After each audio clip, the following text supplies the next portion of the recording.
ඔයාලට මතක නම් ගිය සතියේ අපි කතා කරා හවුල් ව්‍යාපාර ගිණුම් සම්බන්ධයෙන්. එතකොට යම් ආරම්භයක් අරගෙන අපි ගිය සතියේ කතා කරා හවුල් ව්‍යාපාරයක් පටන් ගන්නකොට ඒකට බලපාන නීතිමය කරුණු මොනවාද කියන එක සහ පටන් ගන්නේ කොහොමද කියන එක. ඒතර මම කිව්වා දැනට බලපවත්වන නීතියට අනුව හවුල් ව්‍යාපාරයකට අදාළව තියෙන්නේ 1890 හවුල් ආඥා පනත. මේක එංගලන්තයේ තියෙන හවුල් ආඥා පනතම තමයි තියෙන්නේ.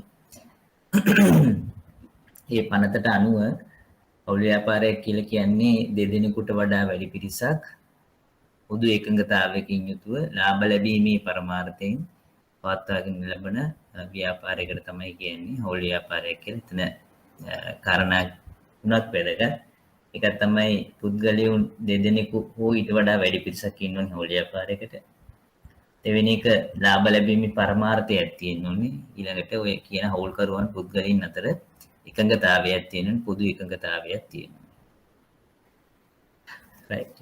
ඊට අමතරව මම කිව්වා ලාභ ලැබීමේ අරමුණෙන් තොරව පවත්වාගෙන යන සමිති සමාගම්, ක්‍රීඩා සමිති වගේ දේවල් හවුල් ව්‍යාපාරයට සලකන්නේ නැහැ කියලා. ඊළඟට අපි කතා කරා හවුල් ව්‍යාපාරයක් ආරම්භ කරන්න පුළුවන් විවිධ ක්‍රම සම්බන්ධයෙන්. ප්‍රධානම ක්‍රමය තමයි ලිඛිතව කියලා කියන්නේ හවුල් ගිවිසුමක් ඇතුව. එතකොට හවුල් ගිවිසුමක් ඇතුව හවුල් ව්‍යාපාරයක් ආරම්භ කරන එක තමයි හැමෝටම කිසිම ගැටලුවක් ඇති නොවන විදිය. එතකොට හවුල් ගිවිසුමේ පැහැදිලිවම තියෙනවා කොහොමද ප්‍රාග්ධනය යොදවන්න ඕනේ, කොහොමද ලාභ බෙදා ගන්න ඕනේ, මොන වගේ කටයුතු වලදී දෙන්නේ, හවුල්කරුවන්ට වැටුපක් ගෙවනවද, ඒ ආදී වශයෙන් අලුතෙන් හවුල්කරුවෙකු බඳවා ගන්නදී කොහොමද අපි අනුගමනය කරන්න ඕනේ පියවර. ඒ සියලුම දේවල් හවුල් ගිවිසුමක තියෙනවා.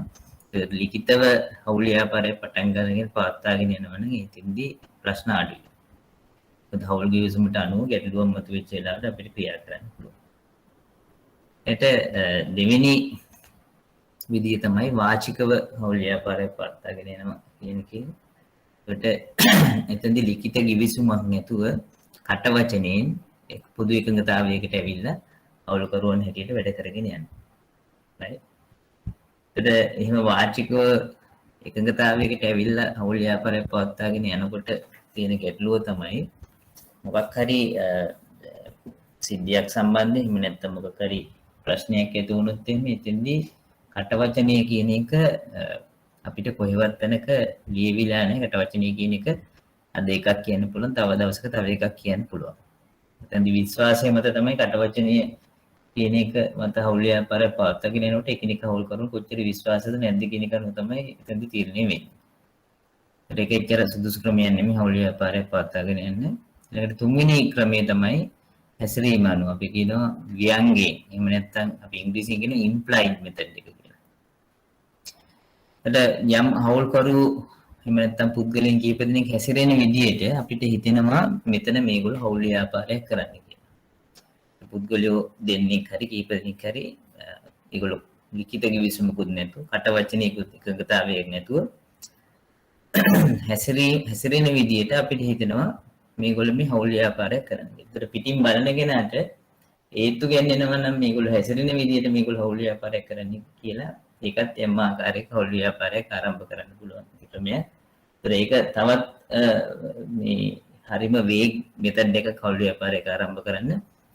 මොකද වාචිකවත් කතා කරලා නැත්නම් ඊට අමතරව මේ හැසිරෙන විදිහෙන් නම් හවුල් ව්‍යාපාරයක් කරනවා කියලා හිතන්නේ ඒක ඊටම හොඳ නැති ක්‍රමයක් හවුල් ව්‍යාපාරයක් ආරම්භ කරන්නේ. වඩා යෝගී ක්‍රමය තමයි ලිඛිතව හවුල් ගිවිසුමක් ඇතුව හවුල් ව්‍යාපාරයක් ආරම්භ කරන එක. ඒතර හවුල් ගිවිසුමක් තියෙනවා නම් ඒ හවුල් ගිවිසුම කියලා කියන්නේ මොකද්ද සහ ඒකේ තියෙන්නේ සාමාන්‍ය මොන කරුණුද කියන එකත් අපි ගිය සතියේ කතා කරා. ඒගොල්ලෝ ගත්තොත් හවුල් ව්‍යාපාරයක් ආරම්භ වෙන්නේ එහෙම නැත්නම් හවුල් ව්‍යාපාරයක් පවත්වාගෙන යන්න තියෙන ප්‍රධානම දේ තමයි හවුල්කරුවෝ අතර පොදු එකඟතාවයක් නැත්නම් අන්‍යෝන්‍ය අවබෝධයක් අවශ්‍ය වෙනවා. එහෙම අවබෝධයක් නැත්නම් එහෙම පොදු එකඟතාවයක් නැත්නම් හවුල් ව්‍යාපාරයක් පවත්වාගෙන යන්න බෑ. කොයිලා හරි කඩාගෙන වැටෙනවා. එතකොට මේ එකඟතාවයේ ඉන්න ඕනේ හවුල් ව්‍යාපාරය කොහොමද ආරම්භ කරන්නේ? කොහොමද පවත්වාගෙන යන්නේ? එක එක්කෙනාගේ අයිතිවාසිකම් මොනවද? එක එක්කෙනාගේ බලතල මොනවද කියන එක තීරණය කරාට පස්සේ. දැන් ඔය ඕනම තැනක එහෙම එකඟතාවයේ බිඳුණු වෙලාවට කඩාගෙන වැටෙනවා. දැන් දේශපාලන හැටියට ගත්තත් පක්ෂ කිහිපයක් එකතු වෙලා එකඟතාවයකින් ආණ්ඩුවක් පිහිටවනවා නම් ඒ එකඟතාවයේ බිඳෙන වෙලාවට කඩාගෙන වැටෙනවා ආණ්ඩුව. එහෙම නැත්නම් පාර්ශව දෙකක් එකතු වෙලා එකඟතාවයකින් යුද්ධ කරන එක නවත්තලා අපි සාමගි විසුමක් ගහනවා නම් එක පාර්ශවයක් ඒ සාමගි විසුමේ තියෙන කොන්දේසි කඩනවා නම් ඔන්න එකඟතාවය නැති වෙනවා. ඒ වගේ හවුල් ව්‍යාපාරයකටත් එක පොදුයි එකඟතාවය නැති වෙන අවස්ථාවකදී කඩාගෙන වැටෙනවා. ඒකට ඒ එකඟතාවය හරියට අපි ලියලා තියාගන්න ඕනේ. ඒක තමයි හවුල් ගිවිසුමකින් කරන්නේ. එතකොට හවුල් ගිවිසුමක් කියලා කියන්නේ හවුල් ව්‍යාපාරයේ පවත්වාගෙන යන්න ඕනේ කොහොමද කියන එක. හවුල්කරුවන්ගේ අයිතිවාසිකම් බලතල ඒවා සියලු දේවල් සම්බන්ධයෙන් වන එකඟතාවය in writing නැත්නම් ලියලා තියෙන ડોකියුමන්ට් එකට තමයි අපි හවුල් ගිවිසුම කියලා කියන්නේ. අපි කියනවා පාර්ට්නර්ෂිප් ඇග්‍රීමන්ට් එකක් කියලා. right. ඒක තමයි හවුල් ව්‍යාපාරයකට සම්බන්ධ තියෙන මේන්ම ડોකියුමන්ට් එක. ඒතකොට ඒක දිහා බලලා තමයි අපිට තීරණය කරන්න වෙන්නේ මොන වගේ දේවල්ද අපි කරන්න ඕන කියලා. ඊළඟ එක හවුල්කරුවන් අතර ඇතිවිය හැකි මතභේද ගොඩාක් දුරලන්න මේ හවුල් ගිවිසුම උපකාරී වෙනවා. දැන් කෙනෙකුට මොන හරි ගැටලුවක් තියෙනවා නම් එකඟතාවයට ගිහිල්ලා බලන්න පුළුවන් කොහොමද අපි මේ ගැටලුව විසඳන්නේ කියලා. right. අපි මේවා ගිය සතියේ කතා කරා. ඒතර මෙන්න මේ දේවල් තමයි සාමාන්‍යයෙන් හවුල් ගිවිසුමක ගිණුම්කරණයේ පැත්තෙන් වැදගත් වෙන කරුණු. තව බොහෝ කරුණු හවුල් ගිවිසුමක ඇතුළත් වෙන්න පුළුවන්. මම මෙතන පෙන්නලා තියෙන්නේ ගිණුම් කරන නැත්නම් හවුල් ව්‍යාපාරයක අවසාන ගිණුම හදද්දී අපිට හවුල් ගිවිසුමක වැදගත් වෙන කරුණු. right. එතකොට පළවෙනි එක ගත්තාම කොහොමද හවුල්කරු ප්‍රාග්ධනය යොදවන්න ඕනේ? ව්‍යාපාරයට ප්‍රාග්ධනය යොදවන්න ඕනේ කොහොමද කියන එක තමයි පළවෙනි එක තියෙන්නේ. ඊළඟට දෙවෙනි එක තමයි වැදගත්ම පොයින්ට් එක තමයි හවුල්කරුවන් අතර ලාභ බෙදාගන්නේ කොහොමද කියන එක තියෙනවා. ලාභ සමානව බෙදා ගන්නවද නැත්නම් වෙන අනුපාතයකට බෙදා ගන්නවද කියන එක තියෙනවා. ඊළඟ කාරණේ ප්‍රාග්ධනයේ ස්ථාවරව පවත්වාගෙන යමින් අනෙකුත් අයිතිවාසිකම් ජංගම ගිණුම් වලින් ගලපන්නේ. බොහෝ දුරට ඒක අර කිව්වේ නැතත් ඒක එහෙම තමයි වෙන්නේ. ප්‍රාග්ධන ගිණුම් හවුල්කරුවන්ගේ ස්ථාවරව තියෙනවා. ඒකට අපි එන්ට්‍රීස් මුකුත් දාන්නේ නැහැ. හවුල් ව්‍යාපාරයේ හවුල්කරුවෝ අතර තියෙන ගණදිනු සඳහා වෙනමම ජංගම ගිණුමක් අපි විවෘත කරගන්නවා. ඒක යන එන්ට්‍රීස් අපි ඉස්සරහට බලමු. ඊළඟට යොදවනු ලබන ප්‍රාග්ධනයේ පොලියක් ගෙවනවාද නැද්ද කියලා. ඒකට එහෙම පොලියක් ගෙවනවා නම් ඒ පොලිය අනුපාතය කීයද කියන එක. ඒතර බොහෝ වෙලාවට ලාභ බෙදා ගන්න අනුපාතයට වඩා වෙනස් අනුපාතයකට ප්‍රාග්ධනයේ යොදවලා තියෙනවා නම් ප්‍රාග්ධනයේ පොලියක් ගෙවීම නිර්දේශ කරන්න පුළුවන්. දැන් හිතන්නකෝ අවුල්කරුවෝ 3 දෙනෙක් ඉන්නවා. එක්කෙනෙක් ලක්ෂ 10ක් දාලා තිනවා, තව එක්කෙනෙක් ලක්ෂ 5ක් දාලා තිනවා, තව එක්කෙනෙක් ලක්ෂ 3ක් දාලා තිනවා ප්‍රාග්ධනයේ හැටියට. හැබැයි ලාභ බෙදාගන්නේ සමානව. එතකොට ලක්ෂ 10 හම්බෙච්ච එක්කෙනාටත් හම්බෙන්නේ 3න් 1යි, ලක්ෂ 5 දාපු එක්කෙනාටත් 3න් 1යි, ලක්ෂ 2 දාපු එක්කෙනාටත් 3න් 1යි. ඒතර අර ලක්ෂ 10ක් දාපු එක්කෙනා ප්‍රාග්ධනයේ වැඩියෙන් දැම්මා කියලා ලාභයෙන් එයාට එහෙම බෙනිෆිට් එකක් නැහැ. හැබැයි ලාභ බෙදාගන්නේ 10ට 5ට 3ට නම් 10ට 5ට 3 18න් 10ක් 18න් 5ක් 18න් 3ක් නම් ඒතර ප්‍රාග්ධනයේ වැඩිපුර දාපු එක්කෙනාට ලාභෙනුත් ඒ ප්‍රමාණයෙන් වැඩිපුර ලැබෙනවා. ඒතර ඒ වගේ වෙලාවක විශේෂයෙන් ප්‍රාග්ධන පොලිය ගෙවන්න ඕනේ නැහැ. හැබැයි ප්‍රාග්ධන අනුපාතය වෙනම විදිහකට තියෙද්දි ලාභ අනුපාතය වෙනම විදිහකට තියෙනවනේ. ඒ වගේ වෙලාවක ප්‍රාග්ධන සඳහා පොලිය ගෙවීම නිර්දේශ කරන්න පුළුවන්. එතකොට ප්‍රාග්ධනයේ පොලිය ගෙවනවා නම් ඒ පොලිය ගෙවන percentage එක කියලා තියෙන්නේ හවුල් ගිවිසුමේ මෙන්න මෙච්චරයි percentage එක කියලා. ඒක ඉස්සෙල්ලම ගෙවනවද නැද්ද කියන එක තියෙන්න ඕනේ. ඊට අමතරව ගෙවනවා නම් percentage එක තියෙන්න ඕනේ. ඒතර සමහර වෙලාවට ප්‍රාග්ධන අනුපාතය ලාභ අනුපාතය වෙනස් වෙලා තියෙද්දි ප්‍රාග්ධනයේ පොලිය ගෙවන්නේ නැහැ කියලා කියන්න පුළුවන්. right. ඒක හවුල්කරුවන් අතර තියෙන එකඟතාවය. ඊළඟට ගැනෙලි සඳහා පොලිය අය කරනු ලබන්නේ නම් එම පොලිය අනුපාතය. දැන් හවුල්කරු දැන් තනි ව්‍යාපාරයක නම් ගැනෙලි කරොත් හරි නොකරොත් හරි එයාට තමයි ඒකේ වාසිය හෝ අවාසිය. හැබැයි හවුල් ව්‍යාපාරයක හවුල්කරු කිහිප දෙනෙක් ඉන්නකොට එක්කෙනෙක් ගැනලි කරනවා නම් එක්කෙනෙක් ගැනලි කරන්නේ නැත්නම් ඒක බෙදිලා යනවා හවුල්කරුවන් අතර. ගැනලි නොකරන එක්කෙනාට පාඩුයි. ගැනලි කරන එක්කෙනාට වාසිය. අනිත් එක දැන් තුන්දෙනාම එකතු වෙලා වැඩේ කරගෙන යනකොට එක්කෙනෙක් විතරක් බඩු ගෙදර අරගෙන යනකොට හවසට එතකොට එයාට මුකුත් අපි charge කරන්නේ නැත්නම් පොලියක්. නිකාම්ම එයා බඩු අරගෙන යනවා. ඒ සල්ලි ටික විතරයි ගන්නෙ. නමුත් ඒක ව්‍යාපාරයේ බඩු හරි මුදල් හරි ගෙදර අරන් යනවා කියලා කියන්නේ ඒ සල්ලි කොහෙන් හරි හොයා ගන්න ඕනේ. අනිත් එක සීමාවක් නැති වෙනවා. ඒක නිසා සමහර ව්‍යාපාර හවුල් ව්‍යාපාර ඒ ගෙනියන ඩිස්කරේජ් කරන්නේ ගැනලි වලට පොලියක් අය කරනවා. ඒත් බලමු කොහොමද මේ පොලිය ගණනය කරන්නේ කියලා ඉස්සරහට යනකොට. එතනින් පොලියක් අය කරනවා නම් ඒ පොලිය අනුපාතය හවුල් ගිවිසුමේ තියෙනවා. ඊළඟට ජංගම ගිණුම් ශේෂ වෙනුවෙන් පොලිය දෙනවද අය කරනු ලබනවාද? ඒත් මම කව ප්‍රාග්ධන ගිණුමට අමතරව වෙනම ගිණුමක් පවත්වාගෙන යනවා හවුල් කරුවා සහ හවුල් ව්‍යාපාරයේ අතර තියෙන. ඔය ජංගම ගිණුම් ශේෂයේ සමහර හවුල් කරුවන්ගේ බැර ශේෂ තියෙන්න පුළුවන්. ඒතර ඒකේ තේරුම මොකද්ද? හවුල් ව්‍යාපාරයේ හවුල් කරුට ගෙවන්න ඕනේ. බැර ශේෂයක් තියෙනවා. සමහර හවුල් කරුවන්ගේ ජංගම ගිණුම් ශේෂ හර වෙලා තියෙන්න පුළුවන්.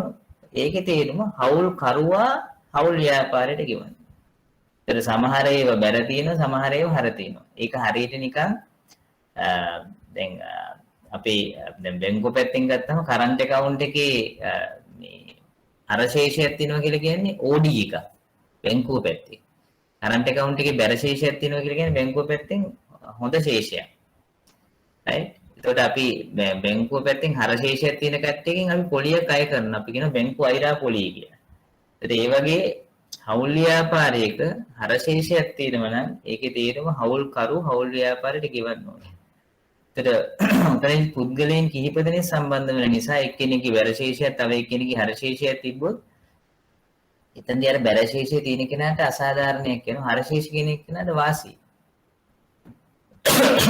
එතකොට ඒ වගේ වෙලාවට මේ සමහර හවුල් ව්‍යාපාර අර හරශේෂ තියාගෙන යන එක ඩිස්කරේජ් කරන්න පොලියක් අය කරන්න පුළුවන්. එහෙම නැත්නම් බැරශේෂ තියාගෙන යන කට්ටිය එන්කරේජ් කරන්න ඒගොල්ලන්ට පොලියක් ගෙවන්න පුළුවන්.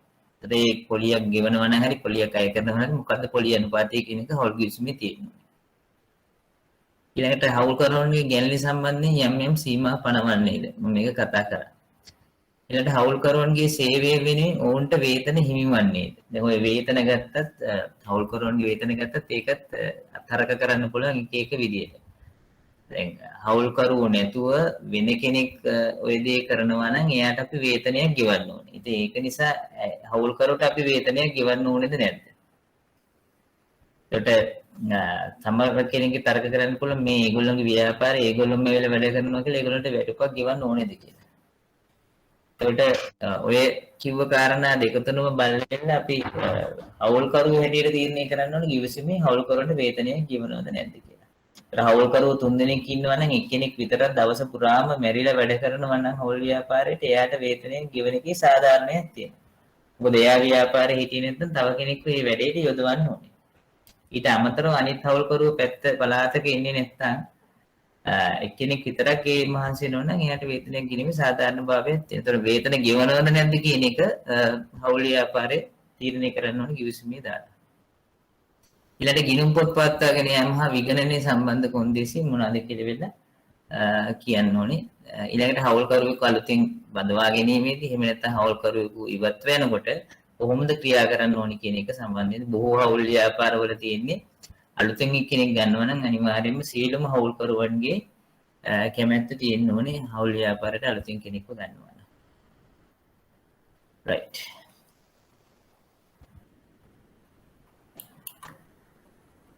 ඊළඟට අපි ගිය සතියේ කතා කරා 890 හවුල් ලාභය අපරිත 24 වන වගන්තිය කියන එක.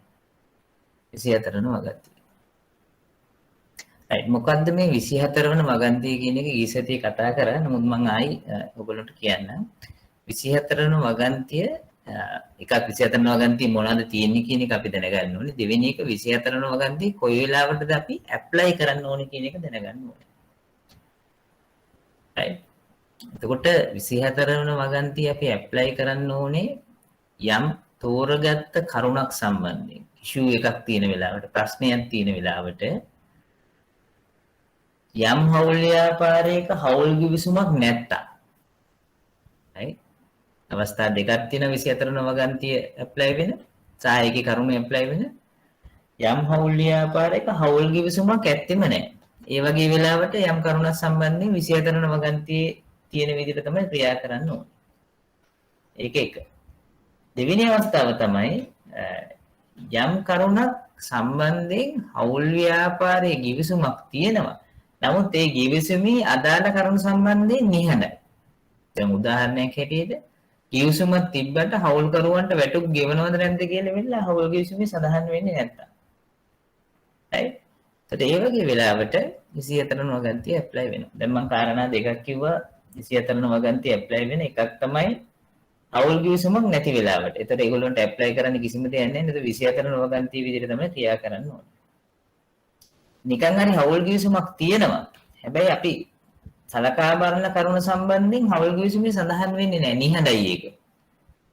ඒතර ඒකේ ඔපිනියන් එකක් දීලා නැහැ දැනට තියෙන හවුල් කිවිසුමේ. ඒ වගේ වෙලාවට අපි ගිහිල්ලා බලන්නේ මේ කරුණ සම්බන්ධයෙන් 24 නවගන්තිය මොකක්ද කියලා තියෙන්නේ කියලා.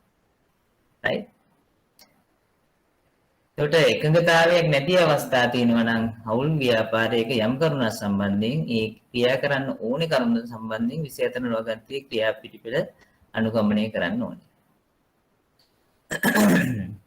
ඒතර යම් කරුණක් සම්බන්ධයෙන් පැහැදිලිවම දැනට තියෙන හවුල් ව්‍යාපාරයේ තියෙනවා නම් හවුල් කිවිසුමේ පැහැදිලිව සඳහන් වෙනවා නම් ඒ වගේ වෙලාවට 24 නවගන්තිය ඇප්ලයි වෙන්නේ නැහැ. දැන් උදාහරණයක් ඇරෙන්න හවුල් කරුවන්ට වේතන ගෙවන්නේ නැහැ කියලා හවුල් කිවිසුමේ තියෙනවා. ඒ වගේ වෙලාවට 24 නවගන්තිය මොකක්ද තියෙන්නේ කියලා බලන්න ඕනේ නැහැ වේතන සම්බන්ධයෙන්.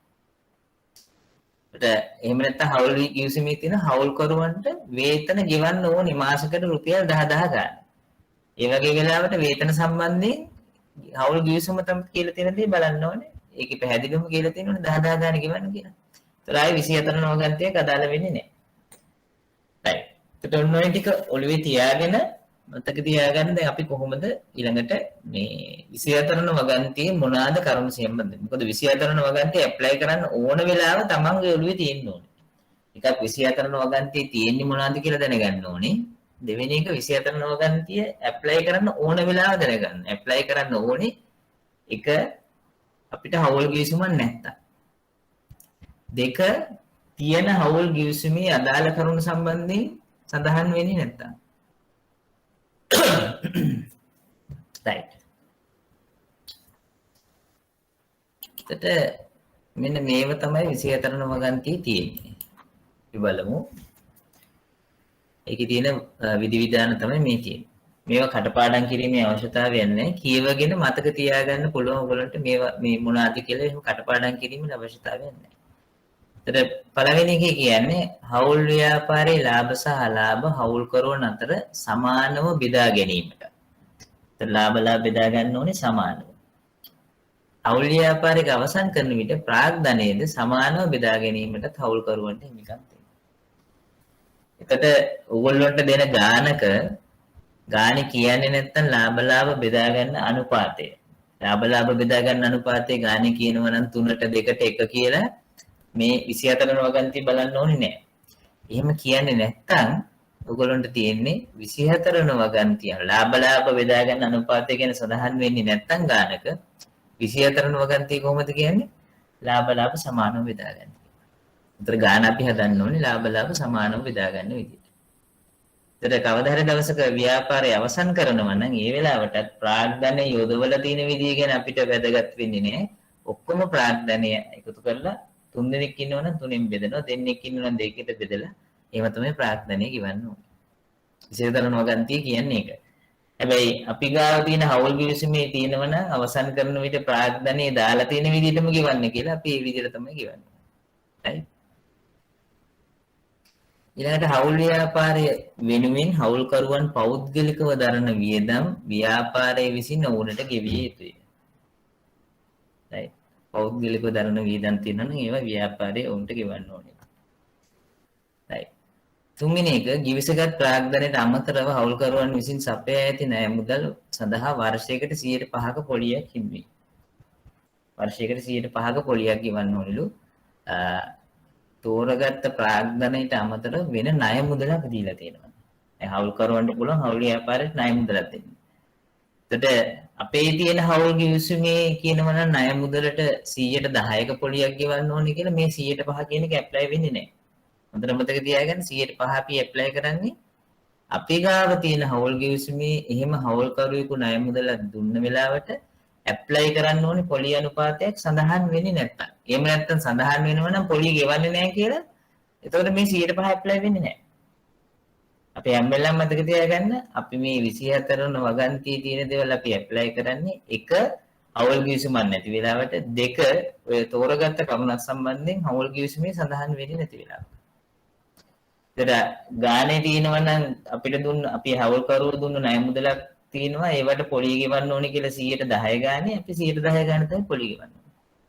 ගානේ කියවෙන්නෙම නැත්තම් ණය මුදල සම්බන්ධයෙන් පොලි සම්බන්ධයෙන් හවුල් ගිවිසුමේ අපි මේ වෙලාවට 105ක් ගෙවන්න ඕනේ අවුරුද්දකට. මම හිතනවා පැහැදිලි කියලා. ඊළඟට දායක වූ ප්‍රාග්ධනය වෙනුවෙන් පොලියක් කිසිම හවුල්කරුවෙකුට හිමි නොවේ. මේ 24 වන වගන්තිය කියන්නේ ප්‍රාග්ධනය සඳහා පොලිය ගෙවන්න එපා කියලා. එතකොට අපේ හවුල් ගිවිසුමේ ප්‍රාග්ධන පොලිය ගැන සඳහන් වෙන්නේ නැති වෙලාවට අපි ගිහිල්ලා ප්‍රාග්ධන පොලිය ගෙවන්න යන්න ඕනෙත් නැහැ. මොකද 24 වන වගන්තිය කියලා කියන්නේ ප්‍රාග්ධන පොලිය ගෙවන්න එපා කියලා. හැබැයි ගානේ පැහැදිලිවම කියනවා නම් ප්‍රාග්ධනය සඳහා පොලිය ගෙවන්න කියලා අවුරුද්දකට 110ක් අපි මේ වෙලාවට 110 හරි පාහරි ගානේ තියෙන ගාන ගෙවන්න ඕනේ. ගානේ සඳහන් වෙන්නේ නැත්නම් අපි ගිහිල්ලා බලනවා ඩුක් ගාලා 24 වන වගන්තිය 24 වන වගන්තිය කියන්නේ ප්‍රාග්ධනයට පොලිය ගෙවන්න එපා කියලා. නම් හිතමු පැහැදිලි කියලා. ඊළඟට ව්‍යාපාරයේ කළමනාකරණ කටයුතු සඳහා සහභාගී වීමට සෑම හවුල්කරුවෙකුටම පුළුවන්.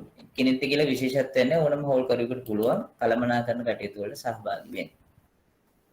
තව ඊටු ඒවත් තියෙනවා ඊළඟට කිසිම හවුල්කරුවෙකුට තම සේවය වෙනුවෙන් වේතනයක් ලැබිය නොහැකිය. වේතන ගෙවන්නේ නැහැ කියලා තියෙනවා හවුල්කරුවන්ට. right.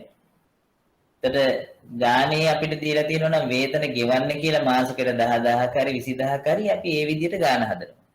හැබැයි ගානේ සඳහන් වෙන්නේ නැත්තම් වේතන සම්බන්ධයෙන් කිසිවක් අපි 24 වන වගන්තිය ගිහිල්ලා බැලුවාම ඒක කියන්නේ වේතන ගෙවන්න එපායි කියලා. right. එතන මේ 24 වන වගන්තිය බොහෝ වෙලාවට හදලා තියෙන්නේ සියලුම දෙනාට සමානාත්මතාවයේ ඇප්ලයි වෙන විදිහට. ලාභ සමානව බෙදන්න ඕනේ.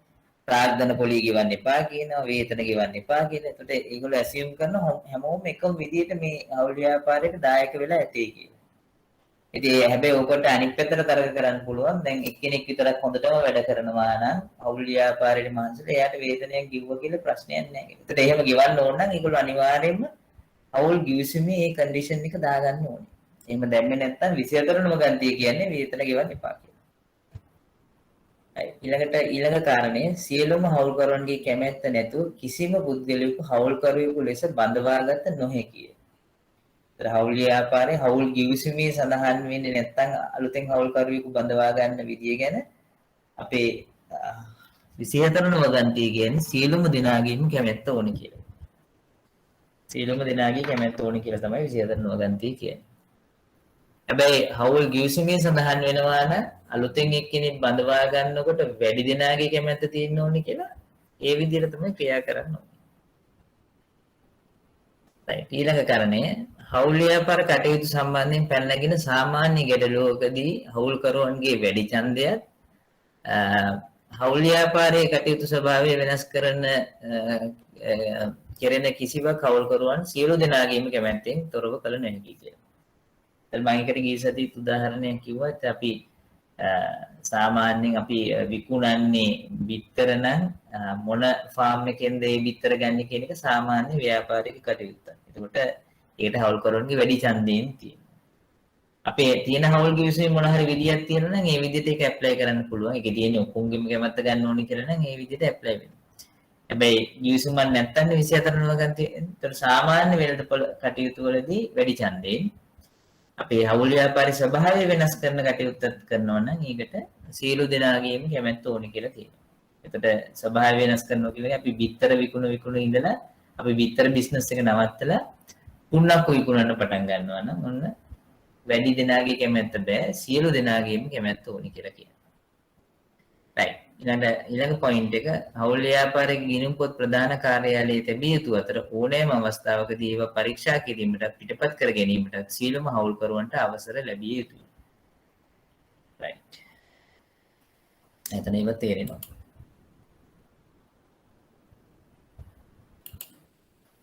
right. ඊළඟට හවුල් ව්‍යාපාරයක ගිණුම් වලට ආපුවම මෙතනින් තමයි අපිට වැදගත් වෙන්නේ. අපි අර කලින් කතා කරපු එකේ අවසානම සමරියක මම කියන්නම්. අපි ගානක් හදද්දී ගානේ පැහැදිලිවම කියනවා නම් යම් කරුණක් සම්බන්ධයෙන් මෙන්න මේක තමයි හවුල් ව්‍යාපාරය අනුගමනය කරන්නේ කියලා අපි ඒ විදිහට ගාන හදනවා. ඒතර ගානේ සඳහන් වෙන්නේ නැත්නම් යම් කරුණක් සම්බන්ධයෙන් දෙයක් ඒ වෙලාවට අපිට තියෙන එකම පිහිට 24 වෙනි වගන්තිය. ඒතර 24 වෙනි වගන්තිය කියලා බලනවා ඒ විදිහට අපිට ගාන හදන්න වෙනවා. ඒ උදාහරණයක් හැටියට ගානේ ප්‍රාග්ධනය සඳහා පොලී ගෙවීම ගැන සඳහන් වෙනවා නම් ඒ විදිහට අපි හදනවා. ප්‍රාග්ධනය ගැන පොලී ගෙවීම සම්බන්ධයෙන් සඳහන් වෙන්නේ නැත්නම් අපි 24 වෙනි වගන්තිය කියලා බලලා මොකද කරන්නේ කියලා. 24 වෙනි වගන්තිය කියන්නේ ප්‍රාග්ධනයට පොලී ගෙවන්න එපා කියලා. ඒතර අපි ප්‍රාග්ධනයට පොලී ගෙවන්න යන්නේ නැහැ. right. ඊළඟට ගිණුම් වලට ආපුවම ඒක පුද්ගල ව්‍යාපාරික ගිණුම් අපි අවසන් කරන්නේ. ඒතකොට ඒකේ සහ මේ හවුල් ව්‍යාපාර ගිණුම් වල තියෙන වෙනස තමයි ප්‍රධානම වෙනස තමයි අපි ඒක කැලේ දෙකකට ගත්තොත් එහෙම. ඒක පුද්ගල ව්‍යාපාරයක අපි ගත්තොත් එහෙම තනි පුද්ගලයෙක් ඉන්න හින්දා ඒ පුද්ගලයාගේ ප්‍රාග්ධන ගිණුම වෙනම. එක පුද්ගලයෙක් ඉන්නේ. ඒකට ඊට අමතරව තව ගිණුම් පවත්වාගෙන යන්නේ අවශ්‍යතාවයක් නැහැ. ඒතර ගැණිලි කියලා ගත්තත් ඒකත් එයාගේ එක ගිණුමයි තියෙන්නේ. right.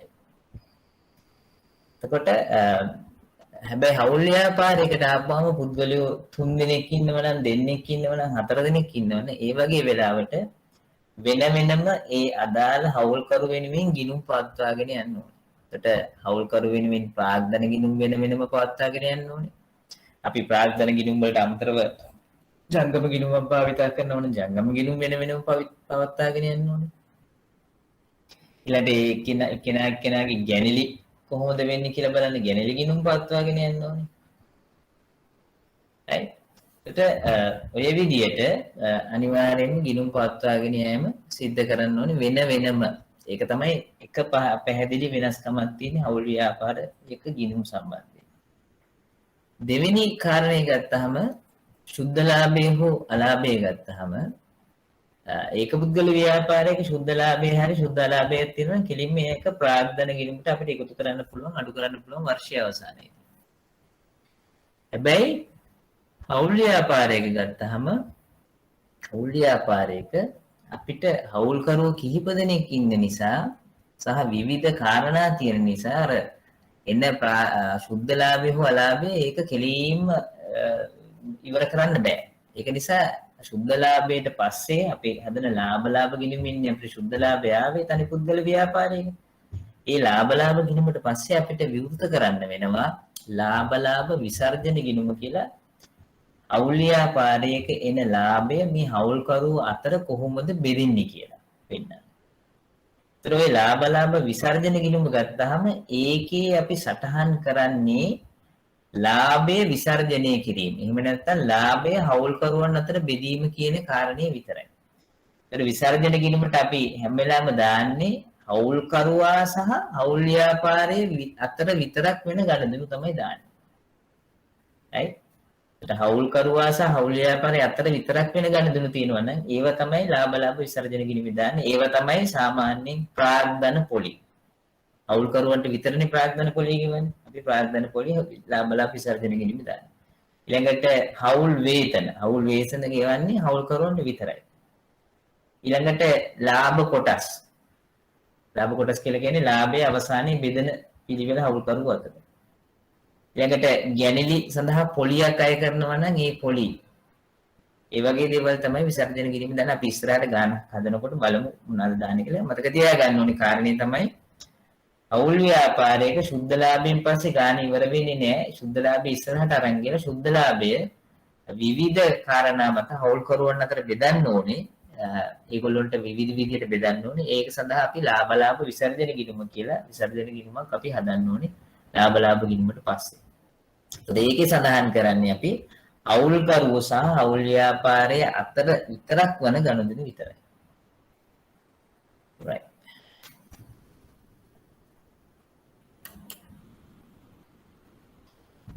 එකින් එක අරගමු. මේ තියෙන්නේ ප්‍රාග්ධන ගිණුම් ගත්තාම තනි ව්‍යාපාරයක නම් අපිට එක අයිතිකරුව හිටියේ. දැන් මේ හවුල් ව්‍යාපාරයක අයිතිකරුව කීප දෙනෙකින් හින්දා ප්‍රාග්ධන ගිණුම් අපිට රූල් කරද්දී ඔප්ෂන් දෙකක් තියෙනවා. ඒ තමයි එක එක හවුල්කරුට වෙන වෙනම ගිණුමක් පවත්වාගෙන යන්න පුළුවන්. උදාහරණයක් ඇරෙන්න දැන් මේ දීලා තියෙන උදාහරණේ ප්‍රාග්ධන ගිණුම A කියලා වෙනම ගිණුමක්. ප්‍රාග්ධන ගිණුම B කියලා තව ගිණුමක්. ප්‍රාග්ධන ගිණුම C කියලා තව ගිණුමක්. වෙන වෙනම T ගිණුම් තුනක්. ඒක එක ඔප්ෂන් එකක්. දෙවෙනි ඔප්ෂන් එක තමයි මේ මම ස්ක්‍රීන් එකේ දාලා තියෙන විදිහට එක ගිණුමක් අපි රූල් කරලා ඒකේ කොලම්ස් තුනක් හර පැත්තේ සහ බැර පැත්තේ කොලම්ස් තුන ගානේ අපි දාලා තියෙනවා. A ට B ට C ට කොහොමද ප්‍රාග්ධනයේ දායක වෙලා තියෙන ප්‍රාග්ධන සම්බන්ධ ගනුදෙනු සටහන් වෙන්නේ කොහොමද කියලා. එතකොට සාමාන්‍යයෙන් ප්‍රාග්ධන ගිණුමක අපි සටහන් කරන්නේ ආරම්භයේදී කොහොමද ප්‍රාග්ධනයට දායක වුනේ, ඊළඟට පසු අවස්ථාවලදී තව ප්‍රාග්ධනයට දායක වුනේ කොහොමද කියන එක. ඊළඟට ප්‍රාග්ධනය ආපහු ගත්තා නම් ඒ වගේ දේවල්. ඊට අමතරව ප්‍රාග්ධන ගණේ ලාභ ආවොත් එම ඉස්සරහට ඉගෙන ගන්න අපි කීර්ති නාමය වගේ දේවල්. ඒ වගේ ආවොත් එම කොහොමද මේ ප්‍රාග්ධන ගිණුම අප්ඩේට් කරන්න කියන්නේ. හරි. එතකොට ඒ ප්‍රාග්ධන ගිණුම් වගේම ඊළඟ ගිණුම් වර්ගයේ මේ තියෙන ජංගම ගිණුම්. එතකොට ජංගම ගිණුම් ගත්තාම තනි ව්‍යාපාරයක වගේ නෙමේ හවුල්කරුවෝ කිහිප දෙනෙක් ඉන්න නිසා ඒ එක එක හවුල්කරුව සහ හවුල් ව්‍යාපාරයේ අතර ගනුදෙනු විවිධාකාර වෙන්න පුළුවන්. සමහරු ගැළලි කරන්න පුළුවන්, සමහරු ගැළලි කරන්න නැතුව ඉන්න පුළුවන්. සමහරුන්ට වේතන හම්බෙන්න පුළුවන්, සමහරුන්ට වේතන හම්බෙන්නේ නැති වෙන්න පුළුවන්. right? සමහරුන්ට ප්‍රාග්ධන පොලි, කොමිස් ඒ වගේ දේවල් හම්බෙන්න පුළුවන්, සමහරුන්ට හම්බෙන්නේ නැති වෙන්න පුළුවන්. දැන් ප්‍රාග්ධන පොලි නම් හැමෝටම ප්‍රාග්ධනයට දායක කියලා තියෙනද කීයක් හරි ලැබෙනවා. වේතන කොමිස් වගේ දේවල් හම්බෙලා නැති වෙන්න පුළුවන්. දැන් මේ තියෙන ජංගම ගිණුම. දැන් මේක අපි සාමාන්‍යයෙන් ව්‍යාපාරයේ හවුල්කරුයි සාමාන්‍යයෙන් හවුල් ව්‍යාපාරය අතර වෙන ගනුදෙනු තමයි මේ කියන්නේ. ඒකට හැම එකටම ගිහලා ප්‍රාග්ධන ගිණුම ඩිස්ටර්බ් කරගන්නේ නැහැ. ප්‍රාග්ධන ගිණුම ස්ථාවරව පවත්වාගෙන යනවා. ඒකේ අර දාපු ප්‍රාග්ධනය තමයි තියෙන්නේ. ඒකට මේකේ සාමාන්‍ය ලියවෙන දේවල් එකක් පේනවා ඔයගලන්ට අර කොලම්න ෆෝම් එකේ කියන්නේ තීරු ක්‍රමයට එක එක හවුල්කරුවා වෙනුවෙන් හර පැත්තේ එක තීරුවකුත් බැර පැත්තේ එක තීරුවකුත් තියෙනවා. මේ විදිහට පවත්වාගෙන යනකොට ලේසි. ඒකට මේකේ සාමාන්‍ය සටහන් කරන්නේ හවුල්කරුවන්ට ගෙවන ප්‍රාග්ධන පොලි, හවුල් වේතන, කොමිස් වගේ දේවල්. ඊළඟට ලාභ කොටස්, ලාභ බෙදෙන විදිහ අන්තිමට ගැණිලි සහ ගැණිලි පොලි. ඊළඟට නිකන් හරි ජංගම ගිණුම් ශේෂ මත අර හර ශේෂ හරි බැර ශේෂ මත පොලියක් ගෙවනවා නම් හරි හර ශේෂ මත පොලියක් අය කරනවා නම් හරි ඒවත් මේකේ තමයි සටහන් කරන්නේ.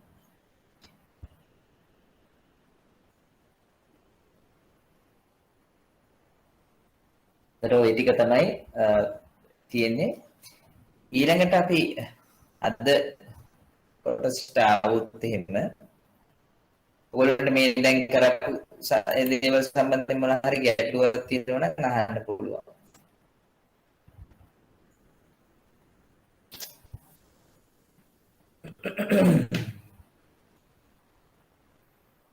ඉස්සරහට යන්නයි.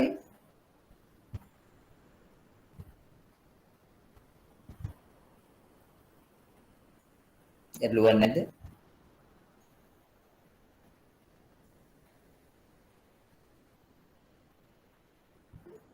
right okay. අපි යමු මේ ඊළඟ කොටසට.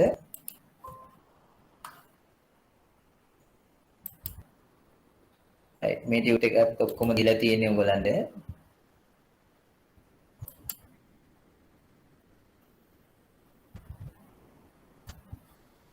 ඊළඟට අපි පොඩ්ඩක් කතා කරමු හවුල්කරුවන්ගේ ගැරඬි සම්බන්ධයෙන්. ගොඩාක් දේවල් අපිට කතා කරන්න තියෙනවා. අපි ටික ටික කතා කරමු. ඉස්සෙල්ලාම අපි කතා කරමු හවුල්කරුවන්ගේ ගැරඬි සම්බන්ධයෙන්. එතකොට මේකෙදී මතක තියාගන්න ඕනේ අපි තනි ව්‍යාපාරයක වගේ නෙමෙයි. හවුල්කරුවෝ කිහිප දෙනෙක් ඉන්න නිසා විවිධ ගැනලි විවිධ විදියට සිද්ධ වෙන්න පුළුවන්. ගැනලි එක්කෙනෙක් වැඩියෙන් කරන්න පුළුවන්, එක්කෙනෙක් අඩුවෙන් කරන්න පුළුවන්, එක්කෙනෙක් හැමදාම යනකොට ගැනලි කරගෙන යන්න පුළුවන්, සමහරු මාසයකට සැරයක් කරගෙන යන්න පුළුවන්, සමහරු කරන්නෙම නැති වෙන්න පුළුවන්. right? ඒතර කොහොම වුණත් හවුල්කරුවන්සේ පෞද්ගලික ප්‍රයෝජනය සඳහා ව්‍යාපාරයෙන් ලබා ගන්නා මුදල් සහ භාණ්ඩ අපි ගැනලි කියලා කියනවා. ඒක ඔයගොල්ලෝ දන්නවා. ඊළඟට හවුල්කරුවන්ගේ ගැනලි ඔවුන්ගේ ජංගම ගිණුම් වලට අදාළ අවස්ථාවේදීම හර කර හැකි නමුත් සාමාන්‍යයෙන් කෙරෙන්නේ ඒ හවුල්කරු නමින් ගැනලි ගිණුමකට එය පළමුවෙන් හර කර කාලච්ඡේදයේ අවසානයේදී එහි මුළු ශේෂය මුළු ගැනලි ප්‍රමාණය හවුල්කරුවන්ගේ ජංගම ගිණුමට මාරු කරනවා. මේ පොයින්ට් එක පොඩ්ඩක් ඔලුවට දාගන්න.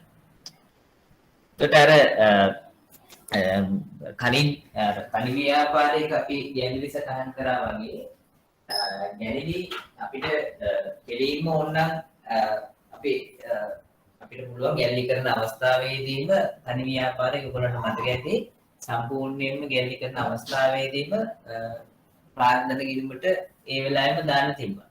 නමුත් අපි කරේ වර්ෂයේ අවසානයේදී අපි බැලන්ස් ෂීට් එකේ අන්තිම දවසේ තමයි අයින් කරලා පෙන්වන්නේ. ගැනලි ටික එක ගිණුමකට ගිහිල්ලා සටහන් කරලා එකතු කරලා වර්ෂයේ අවසානයේදී තමයි ඒක කරන්නේ. ඒ විදිහට හවුල් ව්‍යාපාරයකත් එහෙමයි. අපි ඔය ජංගම ගිණුම් තියාගත්තා වගේ තීරු ක්‍රමයට ගැනලි වෙනුවෙන් ගිණුමක් තියාගෙන යනවා තීරු ක්‍රමයට. right? ගැනලි ගිණුම A, ගැනලි ගිණුම B, ගැනලි ගිණුම C කියලා වෙන වෙනම ගිණුම් තුනක් පවත්වාගෙන යන්නේ නැතුව ගැනලි කියලා එක ගිණුමක් ගහලා ඒ තුන් දෙනාට කොලම්ස් තුනක් දාලා දෙනවා ගැනලි ගිණුම් A, B, C කියලා හර පැත්තේ තියෙනවා. බැර පැත්තෙත් A, B, C කියලා තියෙනවා. ඒතර ගැනලි කරන වෙලාවේදී අපි ඔය ගැනලි ගිණුම තමයි අප්ඩේට් කරන්නේ. ගැනලි කරන වෙලාවේදී ගැනලි ගිණුම අප්ඩේට් කරලා වර්ෂයේ අවසානයේදී ගැනලි ගිණුමේ තියෙන සම්පූර්ණ හරශේෂය මාරු කරනවා හවුල්කරුවන්ගේ ජංගම ගිණුමට. ඒතර ඒකෙදි තමයි අපි රිකවරබිලිටි එක කරන්නේ සියලුම ගැනලි වලින් සම්පූර්ණයෙන්ම අය කර ගැනීම කරන්නේ ඒ වෙලාවට තමයි. ඒතර ඉනිෂියලි ගැනලි කරන වෙලාවේදී අර තීරු ක්‍රමයට තියෙන ගැනලි ගිණුම් වලට අපි හර කරලා වර්ෂයේ අවසානයේදී ගැනලි ගිණුම් වල තියෙන හරශේෂයන් ටික අපි බැර කරලා හවුල්කරුවන්ගේ එක් හවුල්කරුගේ ජංගම ගිණුම අපි හර කිරීම කරනවා. ඒතර වර්ෂයේ අවසානයේ ගැනලි ගිණුම 0 වෙනවා. right? අපි රිකවර් කරගන්න. හවුල්කරුවන්ගේ ගැනලි සඳහා සීමා පනවා ඇති විටත් ගැනලි සඳහා පොලි අය කරන විටත් ගැනලි පිළිබඳ සම්පූර්ණ විස්තර ලබා ගැනීම පහසු වීම සඳහා ගැනලි ගිණුම් පවත්වාගෙන යාම වඩා යෝග්‍ය. වෙන වෙනම ගැනලි ගිණුමක් පවත්වාගෙන යන්න ලේසි. පොද සීමාවක් පනවලා තියෙනවනේ ඒක ගැන අවබෝධයක් තියෙනවා. කීයද මේකේ ලිමිට් එක පැනලාද නැද්ද? ඊළඟට පොලි අය කරන්න ඕන වෙන වෙනම තියෙනකොට වඩා යෝග්‍යයි. right?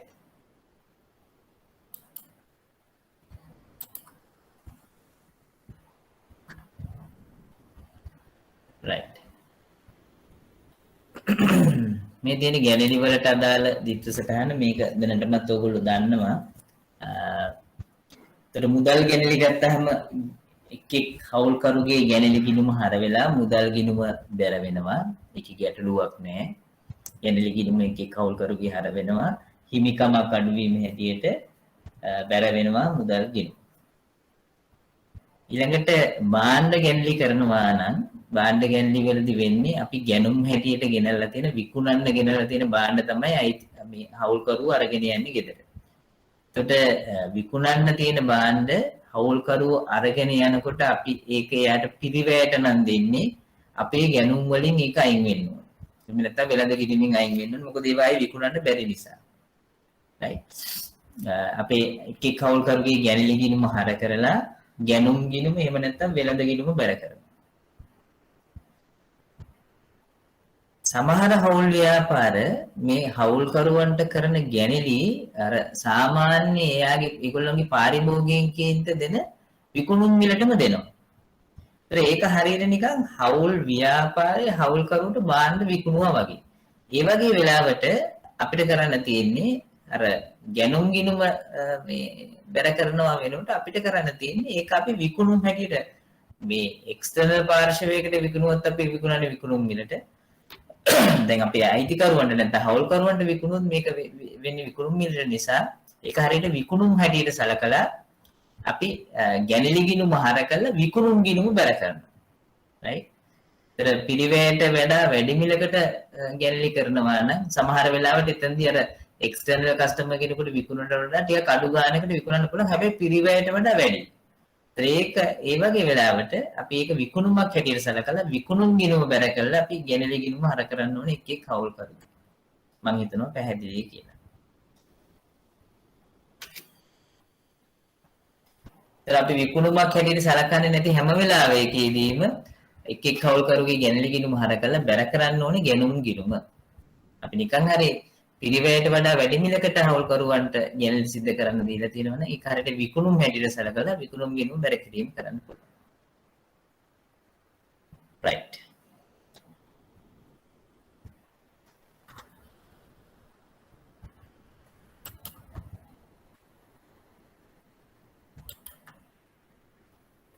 ඒත් අපි ගැනලි උතනින් නතර වෙන්නේ ගැනලි සඳහා පොලි ගණනය කරන ආකාරය වෙනමම අපි ඉගෙන ගන්න ඕනේ. ඊළඟට අපි යනවා හවුල්කරුවන්ගේ ණය ගිණුම් සම්බන්ධයෙන් කොහොමද අපි ගිණුම් කරන ඉදි සටහන් කරන්න කියලා. හවුල්කරුවන් ප්‍රාර්ථනයට අමතරව ණයක් හෝ අතිකාරමක් ව්‍යාපාරයට දීලා තියෙනවා නම් ඒවා අපි ප්‍රාර්ථනා ගිණුම් වල සටහන් කරන්නේ ඒක වෙනමම ගිණුමක සටහන් කරන්න ඕනේ ණය ගිණුම කියලා. right? ඒක මොකද ඒවා දීලා තියෙන ණය මුදලක් හැටියට. ප්‍රාර්ථනාවේ හැටියට ඒගොල්ලෝ දාපේව නෙමෙයි. ඒක ණය මුදලක් හැටියට දුන්නා නම් ඒක වෙනමම ගිණුමක සටහන් කරන්න ඕනේ. right? ඒක වෙනමම ගිණුමක සටහන් කරනකොට ඒක ප්‍රාර්ථනා ගිණුමට දාන්න නැතුව වෙනම අපි හවුල්කරුවන්ගේ ණය ගිණුම් කියලා ගිණුමක සටහන් කරන්න ඕනේ. 890 හවුල් ව්‍යාපාර ආඥා පනතට අනුව හවුල් ව්‍යාපාරයක් නිකන් හරි විසිරුවා හරිනවා නම් කටයුතු අවසන් කරනවා නම් ඒකෙදී අර ප්‍රමුඛතාවය හම්බෙනවා මෙහෙම ණය මුදලක් දීලා තියෙනවා නම් ප්‍රාර්ථනයට ගෙවන්න ඉස්සෙල්ලා මේ ණය මුදල ගෙවන්න කියලා ප්‍රමුඛතාවයක් හම්බෙනවා හවුල් කරුවන්ට.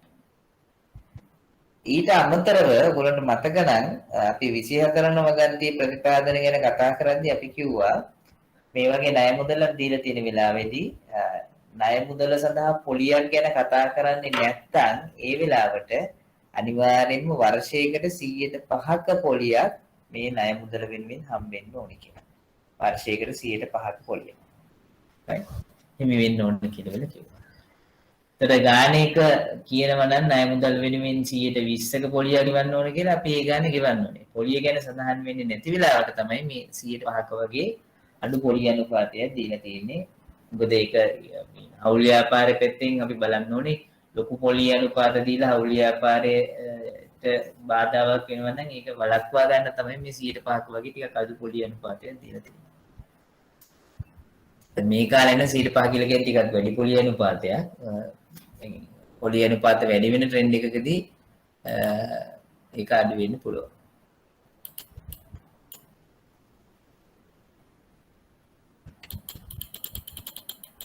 right.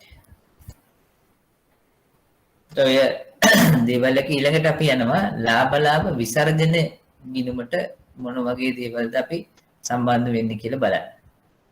right. ලාභ විසර්ජන ගිණුම කියන එක අපි දැනටමත් කතා කරා. තනි පුද්ගල ව්‍යාපාරයක ලාභ ගිණුමින් ශුද්ධ ලාභය හෝ අලාභය හොයලා එතනින් ඒකේ ශුද්ධ ලාභය හෝ අලාභය තනි පුද්ගල ව්‍යාපාරිකයාගේ ප්‍රාග්ධනයට එකතු කිරීම හෝ අඩු කිරීම වෙනවා. බැලන්ස් ෂීට් එකේ. හැබැයි හවුල් ව්‍යාපාරයක එහෙම වෙන්නේ නැහැ. හවුල් ව්‍යාපාරයක එක පුද්ගලයෙක් නොවන නිසා මේ හම්බෙන ශුද්ධ ලාභය හවුල්කරුවෝ අතර බෙදන්න ඕනේ. ඒ හවුල්කරුවෝ අතර බෙදීම සඳහා භාවිතා කරන ගිණුම තමයි ලාභ විසර්ජන ගිණුම. මම ඉස්සෙල්ලත් කිව්වා ලාභ විසර්ජන ගිණුමේ එන ශුද්ධ ලාභය හෝ අලාභය අපි බෙදීම සඳහා භාවිතා කරන විසර්ජන ගිණුමේ හැම වෙලාවෙම අපි සටහන් කරන්නේ හවුල් ව්‍යාපාරයේ සහ හවුල්කරුවෝ අතර තියෙන එන්ට්‍රීස් තමයි අපි එතනදී දාන්නේ හැම වෙලාවෙදී. හවුල් ව්‍යාපාරයත් හවුල්කරුවොත් අතර තියෙන එන්ට්‍රීස් තමයි අපි දාන්නේ. right. එතකොට අපි ගත්තොත් එහෙනම් මේකේ තියෙන දේවල් ටික කතා කරන්න. අවුල් ව්‍යාපාරයක වෙළඳ ලාභ ගිණුම පිළියෙල කිරීම ඒක පුද්ගල ව්‍යාපාරයක එම ගිණුම පිළියෙල කරන ආකාරයටම සිදු වෙනවා. එතකොට වෙළඳ ගිණුමයි ලාභ ගිණුමයි තනි පුද්ගල ව්‍යාපාරයක කරපු විදිහම තමයි අවුල් ව්‍යාපාරයකත් වෙන්නේ. ඒක කිසිම වෙනසක් නැහැ. එහෙත් ඒක පුද්ගල ව්‍යාපාරයක ලාභ ගිණුමින් සොයා ගන්න ශුද්ධ ලාභය හෝ අලාභය ලාභ ගිණුමින් ප්‍රාග්ධන ගිණුමට මාරු කරනු ලැබුවත් අවුල් ව්‍යාපාරයක අයිතිකරුවන් කිහිප දෙනෙකු සිටින බැවින් කිවිසගත් පිළිවෙල අනුව ශුද්ධ ලාභය හෝ අලාභය බෙදිය යුතුය. මම ඒක කාරණේ පැහැදිලි කරා ඔයගොල්ලන්ට. ඊළඟට අන්තිම පොයින්ට් එක මේ සඳහා ලාභ විසර්ජන ගිණුම නමින් විශේෂ කොටසක් ලාභ ගිණුමට පහළින් පිළියෙල කෙරේ. අවුල් ව්‍යාපාරයක ශුද්ධ ලාභය හෝ අලාභය ලාභ විසර්ජන ගිණුමට ගෙනියනු ලබන අතර අවුල්කරුවන් වශයෙන් කටයුතු කිරීම වෙනුමින් විවිධ ස්වරූපයේ ඔවුන්ට ලැබෙන ප්‍රතිලාභද ඔවුන්ගෙන් අය කරන දේවල්ද ලාභ විසර්ජන ගිණුමට ගලපනු ලැබේ.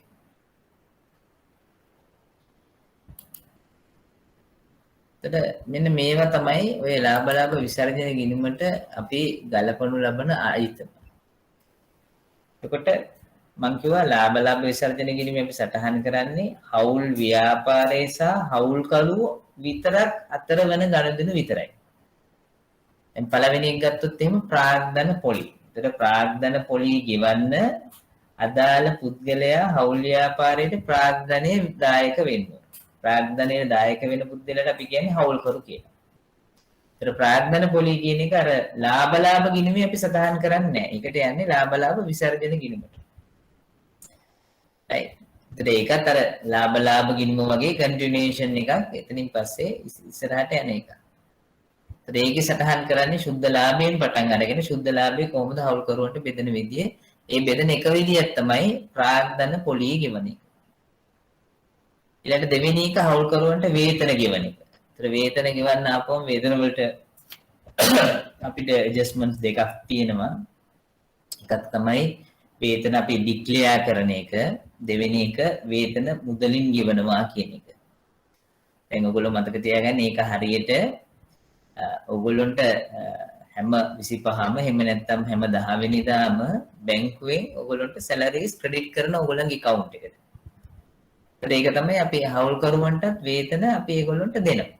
ඒගොල්ලොන්ගේ ජංගම ගිණුම් වලට දානවා. අපේ කරන්ට් account එකට හරි සේවිංස් account එකට හරි අපේ සැලරි එක වැටෙනවා වගේ අපිත් අපේ ජංගම හවුල්කරුවන්ගේ ජංගම ගිණුම් වලට ඒක දානවා. ඒතර ඒක දාන්නේ විසර්ජන ගිණුම හර කරලා එක් එක් හවුල්කරුගේ ජංගම ගිණුම බැර කරනවා. ඊට පස්සේ අපි අපේ සේවිංස් account එකකින් හරි කරන්ට් account වලින් අපි අපේ සැලරි එක ගන්නවනේ එක එක විදියට නේද? සැලරි දාපු දවසේ විතරනේ ඔය සන්තෝෂයේ තියෙන ඊට පස්සේ නම් දිගටම ගන්නවා. එහෙම නැත්නම් ලෝන් ටික කැපෙනවා සැලරි ටික අපි ගන්නවා. ඒකට ඒ ගන්නකොට අපේ සේවිංස් account එක හරි කරන්ට් account එක හරි අපි ඩෙබිට් කරලා අපි සල්ලි අතර ගන්නවා. ඒත් ඒ වගේ හවුල්කරුවන්ටත් අර සැලරි එක දාන එකේ එන්ට්‍රි එකක් ඒගොල්ලෝ ඊට පස්සේ මුදලින් ගන්න පුළුවන් ඒගොල්ලෝගේ පෞද්ගලික ප්‍රයෝජනෙට. මොකද ඒගොල්ලෝගේ වේතනනේ. ඒතර එහෙම ගන්නව නම් අපේ මුදල් ගිණුම බැර වෙනවා, ওই ජංගම ගිණුම හර වෙනවා. right. ඒතර එතනට ආපුවම අපි ඒක ටිකක් දීර්ඝ වශයෙන් කතා කරමු. ඊළඟට හවුල්කරුවන්ට කොමිස් ගෙවනවා නම් ඒත් ඒ විදිහම තමයි ඉස්සෙල්ලාම අපි ඒගොල්ලන්ට ක්‍රෙඩිට් කරන්න ඕනේ. ඒගොල්ලෝ ඒව අරගෙන යන්න පුළුවන්. ඊළඟට ලාභ කොටස් අවසාන වශයෙන් ඉතුරු වෙන ලාභය ලාභ බෙදා ගන්න අනුපාතයට හවුල්කරුව අතර අපි බෙදනවා. ඒකට ඒක ලාභ කොටස් හැටියට අපිට හඳුනා ගන්න පුළුවන්. ඊළඟට ගැනිලි පොලි අය කරනවා නම් ගැනිලි පොලි ගණනය කරන විදිහ ගැන අපි ඉගෙන ගමු. ගැනිලි පොලි අය කරනවා නම් ඒකත් ඔය ලාභ විසර්ජන ගිණුමට දාන්න වෙන අයිතමයක් එක. මේවායින් ගැනිලි පොලි හැරෙන්නට අනිකුත් සියලුම විසර්ජනයන් ලාභ විසර්ජන ගිණුම හර අවුල්කරුවන්ගේ ජංගම ගිණුම් බැර. ලාභ විසර්ජන ගිණුම හර කරලා අවුල්කරුවන්ගේ ජංගම ගිණුම් අපි බැර කරනවා. ගැනිලි පොලි කියන එක අපේ ලාභ විසර්ජන ගිණුම බැර කරලා ජංගම ගිණුම් හර කරනවා. ගෙල්ලි පොලි විතරක් ලාබලා විසර්ජන ගිණුම් බැර කරලා අපිට අපි ඒක හෝල් කරුවෙන් ආයෙ කරගන්න ඕන එක. right.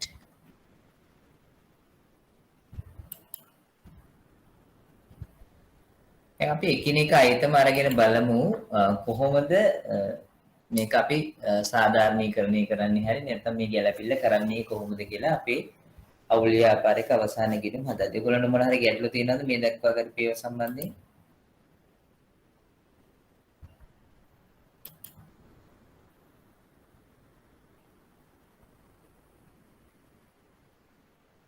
right.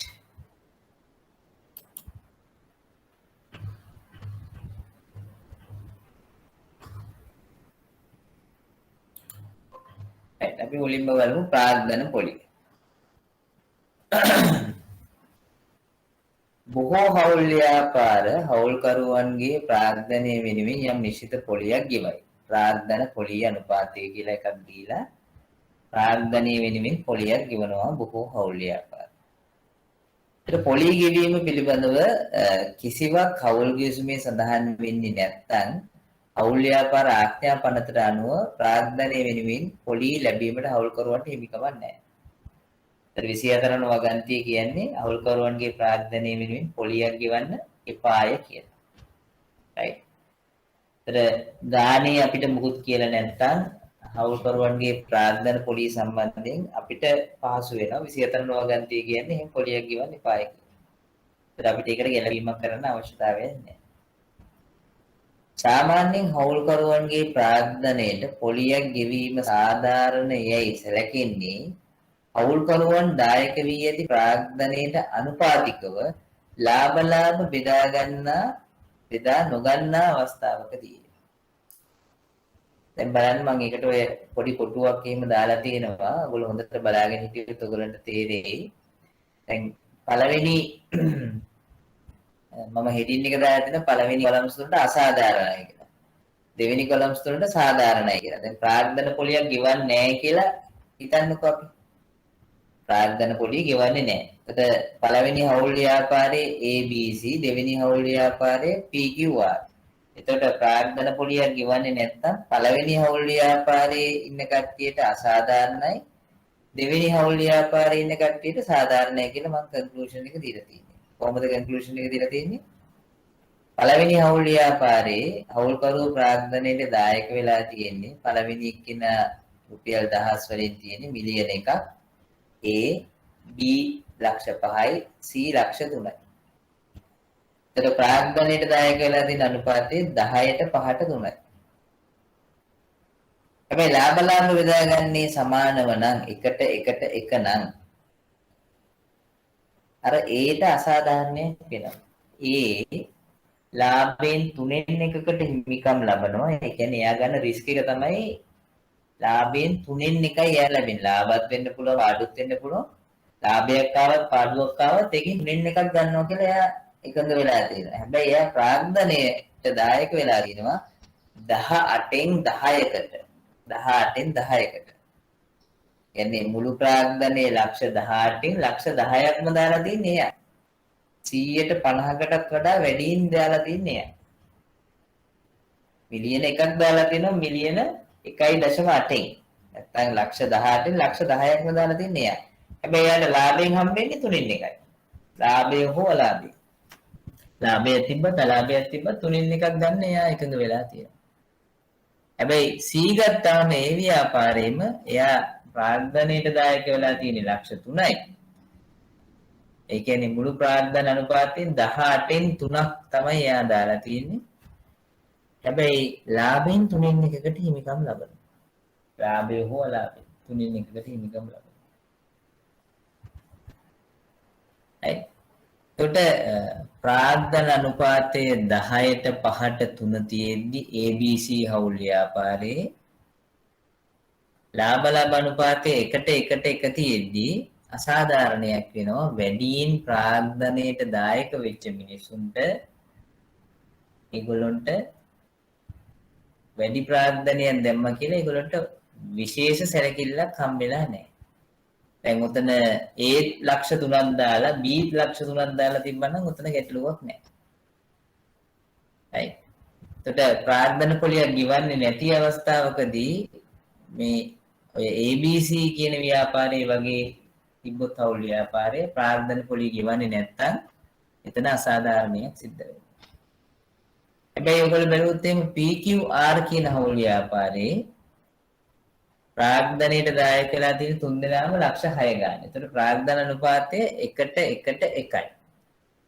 ලක්ෂ 18න් ලක්ෂ 6ක් දාලා තියෙන්නේ. එහෙම නැත්නම් තුනෙන් එකක් දාලා තියෙන්නේ P. තවත් තුනෙන් එකක් Q, තවත් තුනෙන් එකක් R. ඒතර ඒ අනුපාතයෙන්ම තමයි ලාභ ලාභ බෙදාගන්නේ. තුනෙන් එකට තුනෙන් එකට තුනෙන් එකට. එතකොට ප්‍රාග්ධන පොලිය ගෙව්වත් එකයි නැතත් එකයි. මොකද ප්‍රාග්ධන පොලිය ගෙවන්නේ නැතුව ඉතුරු වෙන මුදල ආයෙ බෙදාගන්නේ තුනෙන් එක තුනෙන් එක තුනෙන් එක. එතකොට ප්‍රාග්ධන පොලිය ගෙව්වේ නැහැ කියලා අසාධාරණයක් වෙන්නේ නැහැ කිසිම හවුල්කරුවෙකුට. ප්‍රාග්ධන පොලිය ගෙවන්නේ නැතුව ඉතුරු වෙන ලාභෙනුත් අන්තිමට බෙදීම වෙන්නේ අර අනුපාතයටම තමයි. එතන මේකේ කන්ක්ලූෂන් එක තමයි ප්‍රාග්ධන අනුපාතයයි ලාභ අනුපාතයයි සමාන නම් ප්‍රාග්ධන පොලිය ගෙව්වේ නැති වුණා කියලා ප්‍රශ්නයක් නැහැ. හැබැයි ප්‍රාග්ධන අනුපාතයයි ලාභ අනුපාතයයි වෙනස් වෙලා තියෙන වෙලාවක ප්‍රාග්ධන පොලිය කියන එක ගෙවන්නේ නැත්තම් ප්‍රාග්ධනයේ පොලියක් ගෙවන්නේ නැත්තම් සමහර හවුල්කරුවන්ට වාසි සමහර හවුල්කරුවන්ට අවාසි. මම හිතනවා පැහැදිලි කියලා. ඔයගොල්ලන්ට මොන හරි අපැහැදිලිතාවයක් තියෙනවා නම් අහන්න පුළුවන්.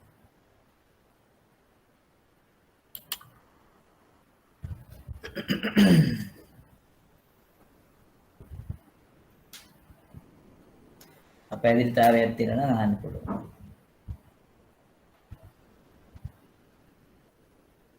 අපි යන්න ඉස්සරහට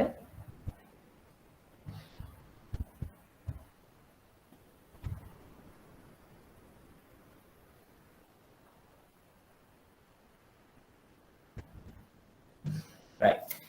කට්ටිය නිදි එහෙම නැතුව ඇතිනේ නේද තාම? okay.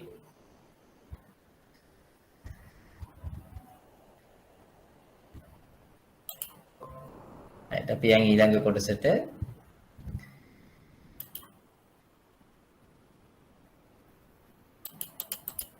ඊළඟ කොටසදී අපි කතා කරන්නේ හවුල්කරුවන්ගේ වේතන සහ කොමිස් සම්බන්ධයෙන්. right. ඒකට ආපුවම මේකෙත් අපි පොයින්ට්ස් ටිකක් කතා කරමු. මේව ඔක්කොම කියවනකොට හොඳට තේරෙන්න ඕනේ ඔයගොල්ලන්ට මේවා කිසිම රොකට් සයන්ස් එකක් නෙමෙයි සාමාන්‍ය දැනීම.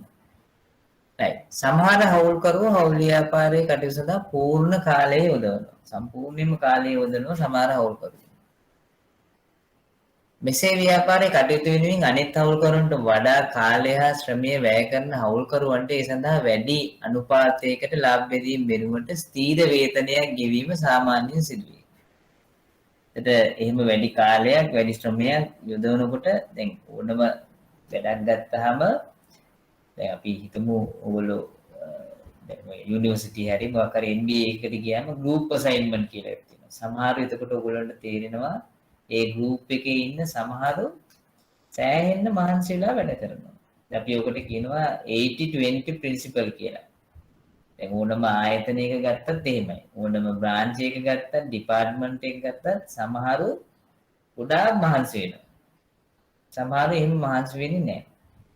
ඒකට දැන් බ්‍රාන්ච් එක ගත්තාම හරි උනන්දුවෙන් වැඩ කරන මිනිස්සු ඉන්නවා. සමහර එහෙම ලොකු උනන්දුවක් නැති වෙන්න පුළුවන්. සමහරු ඩිපාර්ට්මන්ට් වලත් එහෙමයි.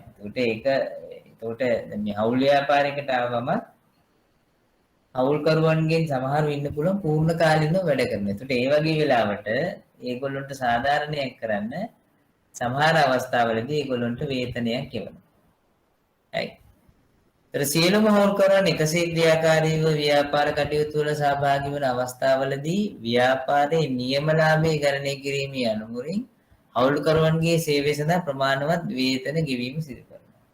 දැන් හිතන්නකෝ ඒ හවුල්කරුවෝ හරි හවුල්කරුවෝ සියලු දෙනාම වෙනුවෙන් වේතනයක් ගෙවන්නේ නැතුව ඒගොල්ලෝ වැඩ කරේ නැත්නම් එතනට තව කවුරු හරි යොදවන්න ඕනේනේ.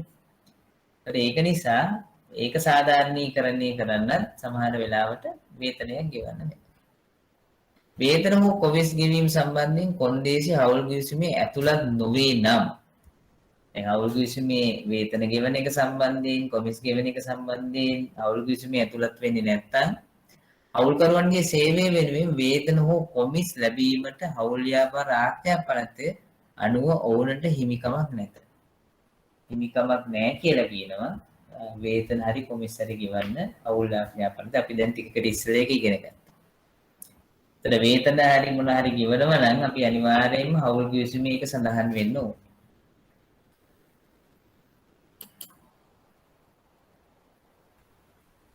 එතන වේතන වලට ආපම ඒක ගැළපිල්ල කරන විදිය අපි පොඩ්ඩක් කතා කරමු. ඉස්සරහට මේක තියෙනවා මේ ස්ලයිඩ් එකක. එතන වේතන වලට ආපම ගැළපිලි දෙකක් තියෙනවා අපිට කරන්න. එකක් තමයි ඉස්සෙල්ලම වේතන වෙන් කිරීම කරන්න ඕනේ. ලාභයෙන් අපි වේතන වෙන් කරනවා. හරියට අපේ සැලරිස් ක්‍රෙඩිට් වෙනවා වගේ 25 වෙනි එක. එතන අපි ලාභ විසර්ජන ගිණුම අපි හර කරලා එක් එක් හවුල්කරුගේ ජංගම ගිණුම බැර කරනවා. ඒක තමයි වෙන් කිරීම. ඊළඟට ඒක හවුල්කරුව සමහර මුදලින් ගන්න පුළුවන්, මුදලින් ගන්නේ නැති වෙන්න පුළුවන්. මුදලින් ගත්තේ නැත්තම් හරියට සමහර දැන් ඔය වැඩ කරන විශේෂයෙන් පිරිමි ළමයිගේ නම් මං හිතන්නේ සැලරි එක ඉතුරු වෙනවා කියලා. ගෑනු ළමයි සමහර වෙලාවට සැලරි එක දැම්මම මේක කෙලින්ම අර සේවිංස් account එකේ නිකන් ඒක ෆික්ස් ඩිපොසිට් එකක් දැම්මා වගේ වෙන්න පුළුවන්. හරි? එතකොට ඒ වගේ වෙලාවට ගන්නෙම නැත්තම් සැලරි එක ඒක එහෙමම ඉතුරු වෙනවා. ආයෙ වෙන එන්ට්‍රීස් නැහැ. අවුල්කරුවෝ සමහර කට්ටියගේ සැලරිසෙම වෙන් කරාට පස්සේ ජංගම ගිණුමේ ගන්නෙ නැත්තම් ඒක එහෙමම තියෙන්න පුළුවන්. ඒකට එයාගේ ජංගම ගිණුම එන්න බැර වෙනවා. ඒකට කවදාද දවසක එයාට සම්පූර්ණයෙන් ඒ සල්ලි ගන්න පුළුවන්. නිකන් හරි මුදලින් ගන්නවා නම් මුදල් ගිණුම බැර වෙලා ජංගම ගිණුම හර කිරීම කරන්න වෙනවා. රයිට්. අපි එමු ඊළඟ කොටසට. ඒක තමයි ගැනිලි පොලි. ගැනිලි පොලි. හවුල් වේතන අපි තව ටිකක් ඉස්සරහට කතා කරමු. එන්ට්‍රීස් යන විදිහ ඒක ඔක්කොම තියෙනවා ටියුට් එකේ. ඊළඟට තියෙන්නේ ගැනිලි පොලි. ඒතර ගැනිලි පොලි වලට ආපුවම අපි ඉස්සෙල්ලා බලමු මේ ගැනිලි පොලි අය කරන්නේ එහෙම දෙයක් ගැන කතා කරමු ඉස්සෙල්ලම. ගැනිලි පොලි වලට ගත්තාම හවුල්කරුවන් නිතර අක්‍රමවත් කාලපාරාන්තරවලදී විවිධ ප්‍රමාණ වලින් ගැනිලි කරන්නේ නම් එය එක් අතකින් ව්‍යාපාරයේ එදිනෙදා කටයුතු සඳහා ඇති කාරක ප්‍රාග්ධනය අනවශ්‍ය ලෙස ඉවත් කර ගැනීමක් වේ. ව්‍යාපාරයේ මුදල් ගෙනල්ලා තියෙනවා නම් හවුල්කරුවෙගේ වරගෙන යනවා නම් එහෙම නැත්නම් ව්‍යාපාරයේ විකුණන්න භාණ්ඩ ගෙනල්ලා තියෙනවා හවුල්කරුවෙක් අරන් යනවා නම් ඒක ව්‍යාපාරයේ ප්‍රශ්නයක්. අනෙක් අතින් එය අඩුවෙන් ගැනලි කරන අයට අවාසි සාගත තත්ත්වයක් උදා කරයි. ඒතර සමහර හවුල්කරුවෝ ගැනලි කරන්නෙම නැති වෙන්න පුළුවන්. ව්‍යාපාරයට ආදරේ ඒගොල්ලෝ ඒ වගේ දේවල් කරන්නේ නැහැ. right? එහෙම තත්වයක් තියෙනකොට අනිත් කට්ටියට අසාධාරණයි. right? ඒ වගේ වෙලාවට මොකද කරන්න ඕනේ කියලා අපි බලමු.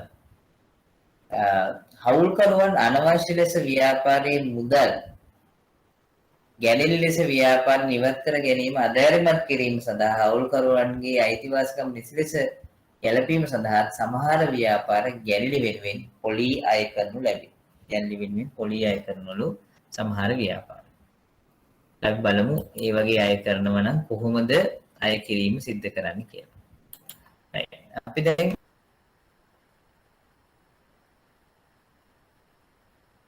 ගැනීම පොලි ගණනය කරන්නේ කොහොමද කියන එක බලමු. ගැනීම පොලි විවිධ විදිහට ගණනය කරන්න පුළුවන්. right. ඔයගොල්ලෝ දැන් මාර්ග සම්බන්ධ වෙන ඕනේ. ගැනීම පොලි අතරම ආකාර තුනකට ගණනය කරන්න පුළුවන්. මේ ටියුට් එකේ තියෙන ගණන් තමයි මම මේ අරගෙන තියෙන්නේ. නැත්නම් මේක මේගොල්ලෝගේ තියෙනවනේ මේ කොහොමද ස්ක්‍රීන් එකේ තියෙනවා. එතකොට ගැනිලි සහ පොලි සාමාන්‍යයෙන් අය කරනු ලබන්නේ ගැනිල්ල සිද්ධ වෙච්ච දවසේ ඉඳලා ගෙම් වර්ෂයේ අවසාන දිනේ වෙනකන් විතරයි.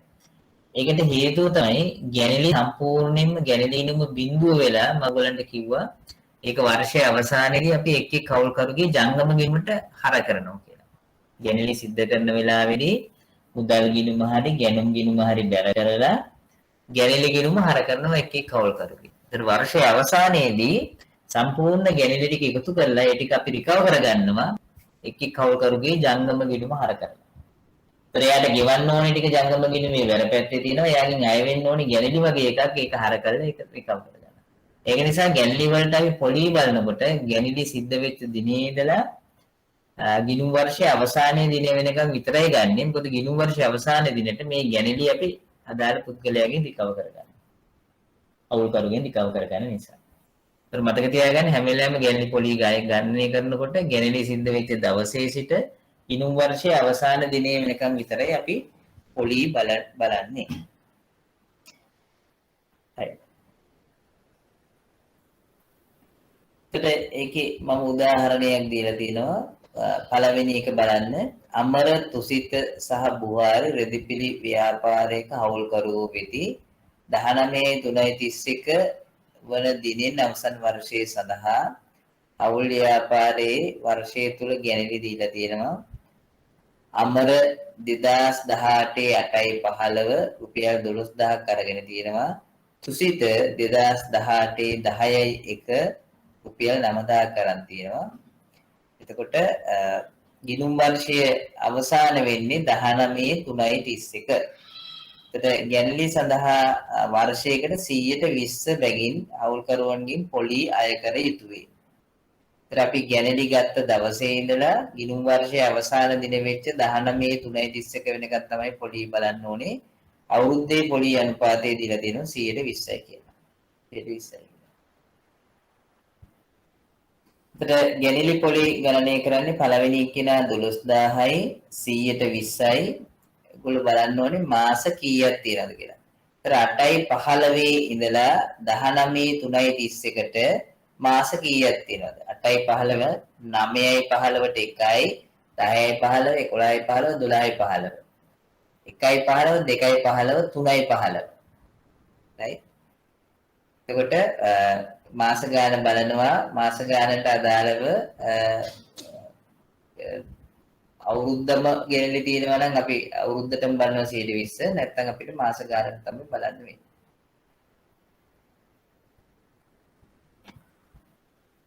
අපි බැලුවොත් එහෙම පළවෙනි 12000ට 120යි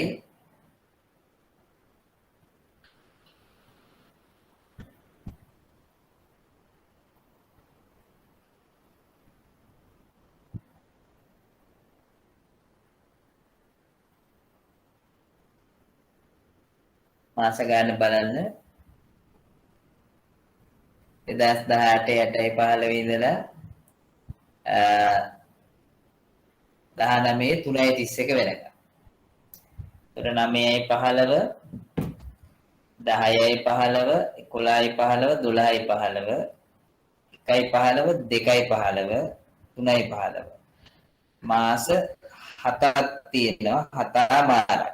ඒතර මෙතන වැරදි අර 5මාර කියලා තියෙන තැන වැරදි. ඒක වෙන්න ඕනේ මාස 7මාර වෙන්න ඕනේ. මට වෙච්ච වැරද්දක්. මෙතන මේ 5.5 කියන එක 7මාර වෙන්න ඕනේ. එතකොට 12000යි ගැනලි කරපු ගාන වැඩි කරනවා 120. ඒතර අවුරුද්දටම පොලි එනවා 2400ක්. ඔක 12න් බෙදන්න අවුරුද්දටමනේ 12න් බෙදලා වැඩි කරන්න මාස 7මාරයි. ඒතර උත්තරේ 1500යි එන්නේ. මේකේ උත්තරේ මේ 1500 බියවිලයි. අන්න එතන වැරදිලා තිනවා. මෙතන මාස 7මාරක් වෙන්න. මේක මාස 7මාරයි. මේක 1500යි උත්තරේ. මේක PDF කරලා තින්න මට මෙතන වෙනස් කරන්න බෑ. ඒ දෙක ඔයගොල්ලෝ වෙනස් කරගන්න. ගිණුම් ගැනලි කරපු දවස 8.15 අමරගේ එදා ඉඳලා 19/3/31 වෙනකම් ගත්තාම මාස 7මාරක් තියෙනවා. 7මාර බෙදනවා 12න්. ඒතර උත්තරේ 1500 එනවා. ඊළඟ එක්කෙනාගේ එක බලමු හරිද කියලා. ඊළඟ එක්කෙනා ගැනලි කරලා තියෙන්නේ රුපියල් 9000ක් 10 වෙනි මාසේ පළවෙනිද. එතකොට 10 වෙනි මාසේ පළවෙනිද කියලා ඉඳලා එතකොට 10 වෙනි මාසෙත් කවුන්ට් වෙනවා. 10 වෙනි මාසේ 11 වෙනි මාසේ 12 වෙනි මාසේ ඊළඟ අවුරුද්දේ මාස 3යි මාස 6යි. ඊළඟ එකේ මාස ගාන හරියි. බලමු මේකේ උත්තරේ හරිද කියලා. 9000 වැඩි කරනවා 120න් බෙදනවා 2කින් 12න් 6ක්නේ. ඒතර උත්තරේ 900. ඒකේ උත්තරේ හරි. ඒතර පළවෙනි එකේ උත්තරේ වෙනස් වෙන්න ඕනේ. මෙතන මාස 7මාර එන්න ඕනේ. මේ අන්තිම උත්තරේ ගැනීම පොලි කියන එක 1500 වෙන්න 17 නෙමෙයි. right. ඔයගොල්ලන්ට අපහැදිලිතාවයක් තියෙනවා නම් අහන්න පුළුවන්.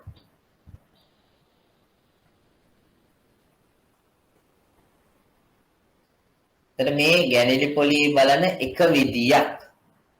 ගැනීම කරපු දවසේ සිට ගිණුම් වර්ෂයේ අවසාන දින වෙනකම්.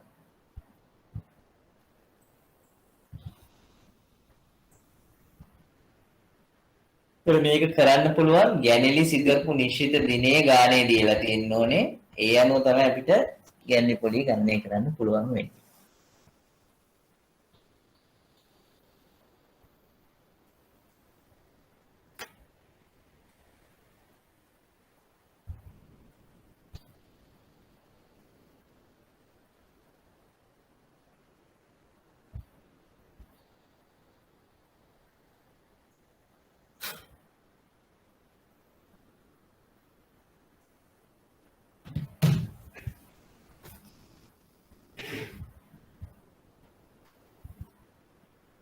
right.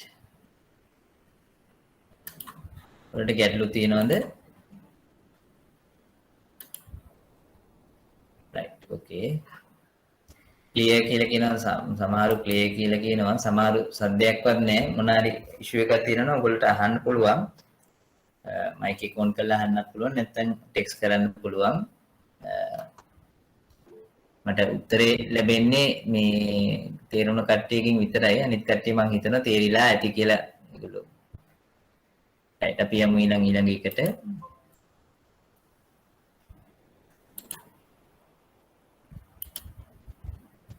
එතකොට මෙතනදී අපි ඊළඟට කතා කරන්නේ නිකන් හරි ගානක දීලා නැත්තම් නිශ්චිත දිනයක් ගැනීම සිද්ධ කරපු නිශ්චිත දිනයක් දීලා නැත්තම් ඔයගොල්ලන්ට වෙන ඔප්ෂන් එකක් නැහැ අවුරුද්දටම පොලි බලන්න වෙනවා right ගානේ කියලා නැත්තම් අහවලා ගැනීම කරලා තියෙන මෙන්න මේ දවසේ කියලා ඒ වගේ වෙලාවට වෙන ඔප්ෂන් එකක් නැහැ අවුරුද්දටම පොලි බලන්න right ඔයගොල්ලෝ ඇසියුම් කරන්න එපා මෙයා ගැනීම කරලා තියෙන්නේ මේ අවුරුද්දේ මැද්දේ ඒ වගේ ඇසියුම් කරන්න අවශ්‍යතාවයක් නැහැ අවුරුද්දටම පොලි බලන්න ගානේ නිශ්චිත දිනයක් දීලා නැත්තම් නිශ්චිත දිනයක් දීලා තියෙනවා නම් දැන් ඔය ඉස්සෙල්ලා අපි හදුවා වගේ ඒ දිනේ ඉඳලා ගිණුම් වර්ෂයේ අවසාන දින වෙනකම් බලන්න. right. ඊළඟට ඊළඟ එක ගත්තාම දැන් මේක ටිකක් ඊළඟට මම කියලා දෙන්න යන එක ටිකක් කම්ප්ලෙක්ස් දෙයක්. right. ටිකක් සංකීර්ණ දෙයක්. නමුත් ඒකත් බොහොම සරල විදිහට මම කියලා දෙන්නම් ඔයගොල්ලන්ට ලොකුවට ඔළුවට බරක් නොදෙන විදිහට. මේකෙදි ඊළඟට අපි කතා කරන්නේ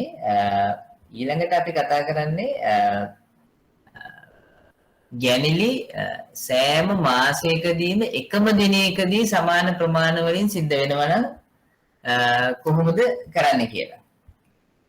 ගැනිලි සෑම මාසයකදීම එකම දිනයකදී වෙනවා නම්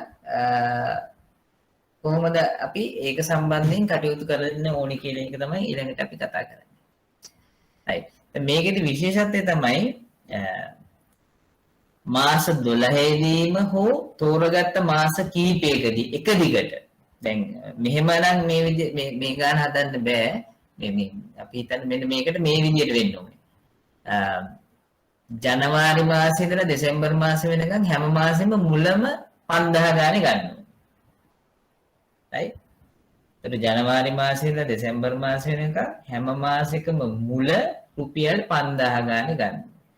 එතකොට හැම මාසෙකම මුල කියන එකත් කන්ස්ටන්ට් රුපියල් 5000 කියන එකත් කන්ස්ටන්ට්. දැන් මේ මෙතෙන්ට එක අපිට ඇප්ලයි කරන්න බෑ මේ ක්‍රමය ඇප්ලයි කරන්න බෑ. පළවෙනි මාසෙදි මුල 5000ක් අරගෙන දෙවෙනි මාසෙදි මැද 5000ක් ගන්නවා. එතකොට මේ ක්‍රමයේ ඔට්ටු නැහැ. දැන් මම කියලා දෙන්න යන ක්‍රමය. මේ ක්‍රමයේ ඔට්ටු වෙන්නේ අපිට භාවිතා කරන්න පුළුවන් වෙන්නේ තෝරගත්ත මාසේ තෝරගත්ත දවසකදී තමයි ගැලලි කරන්න ඕනේ එකම අගෙන් ගැලලි කරන්න ඕනේ. right ඒකෙදි හැබැයි අවුරුදු පුරාවට මෙහෙ විදිහට කරන්න අවශ්‍යතාවයක් නැහැ. හිතන්නකෝ ජනවාරි මාසේ ඉඳලා ජූනි මාසේ වෙනකන් හැම මාසෙම මුල රුපියල් 5000 ගානේ ගන්නවා. ඉතුරු මාසවල ගත්තේ නැතුණා කියලා ප්‍රශ්නයක් නැහැ.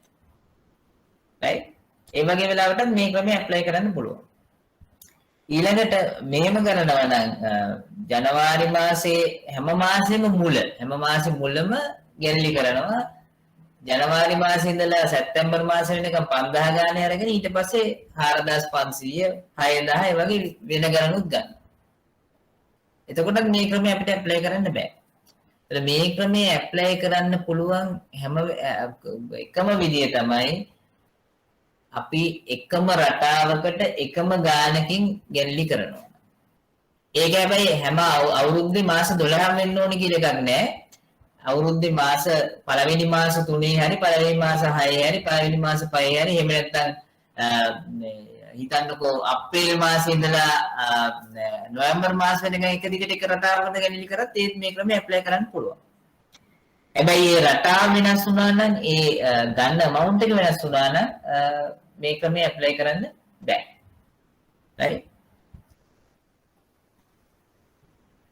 හරි. එතකොට මේකෙදි මේ ක්‍රමය ඇප්ලයි කරන්න අපි හොයාගන්න ඕනේ එහෙම ගැනලි කරනවා නම් එකම දිනයකදී එකම amount එකකදී අපිට ගැනලි වෙන වෙනම ගණනය කරන්න ගිය ලොකු වෙලාවක් යන හින්දා මේ කෙටි ක්‍රමයක් හොයලා දීලා තියෙනවා. දැන් හිතන්නකෝ හැම ජනවාරි මාසේ පළවෙනිදා පෙබරවාරි මාසේ පළවෙනිදා ওই විදිහට දෙසැම්බර් මාසේ පළවෙනිදා රුපියල් 5000 ගානේ ගන්නවා.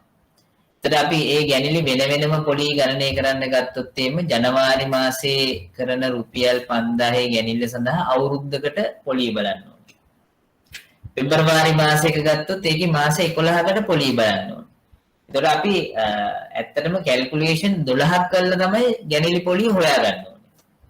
හැබැයි දැන් මේ කෙටි ක්‍රමයක් තියෙනවා. ඒක මම ඔයගලන්ට කියන්නම්. ඒ කෙටි ක්‍රමයට අනුව ගැනලි පොලිය අර දිගු ක්‍රමයට හදලා ගන්න එකයි මේ කෙටි ක්‍රමයට ගන්න දෙකේ උත්තර දෙක සමානයි. right. දැන් ඒකෙදි දැන් අපි මේකේ දෙවෙනි දීලා තියෙන මේ ෆෝමියුලා එකට යන්කෝ අපි කෙලින්ම. එතන මේකෙදි අපි හොයාගන්න ඕනේ සාමාන්‍ය කාලය කියලා එකක්. සාමාන්‍ය කාලයේ ඔය වගේ එකම රටාවකට ගැනලි කරනවා නම් ඒකෙදි අපිට ගැනලි පොලිය ඇප්ලයි කරන්න සාමාන්‍ය කාලය එකක් අපි කියලා එකක් ගන්න පුළුවන්. කොහොමද සාමාන්‍ය කාලය හොයන්නේ? ඔය එකම රටාවට ගැනලි සිදු කරන පීරියඩ් එකේ පළමු ගැනල්ල සිද්ධ වෙන දවසේ ඉඳලා ගිණුම් වර්ෂයේ අවසාන දිනට මාස කීයක් තියෙනවද කියලා බලන්න. දැන් උදාහරණයක් ඇරෙන්න වැඩේ ලේසි වෙන්න හිතන්නකෝ අපි හැම මාසෙම මුල ජනවාරි මාසේ පළවෙනිදා, පෙබරවාරි මාසේ පළවෙනිදා, මාර්තු පළවෙනිදා, අප්‍රේල් පළවෙනිදා ඔය විදිහට හැම මාසෙම මුල තමයි ගැනලි කරන්නේ.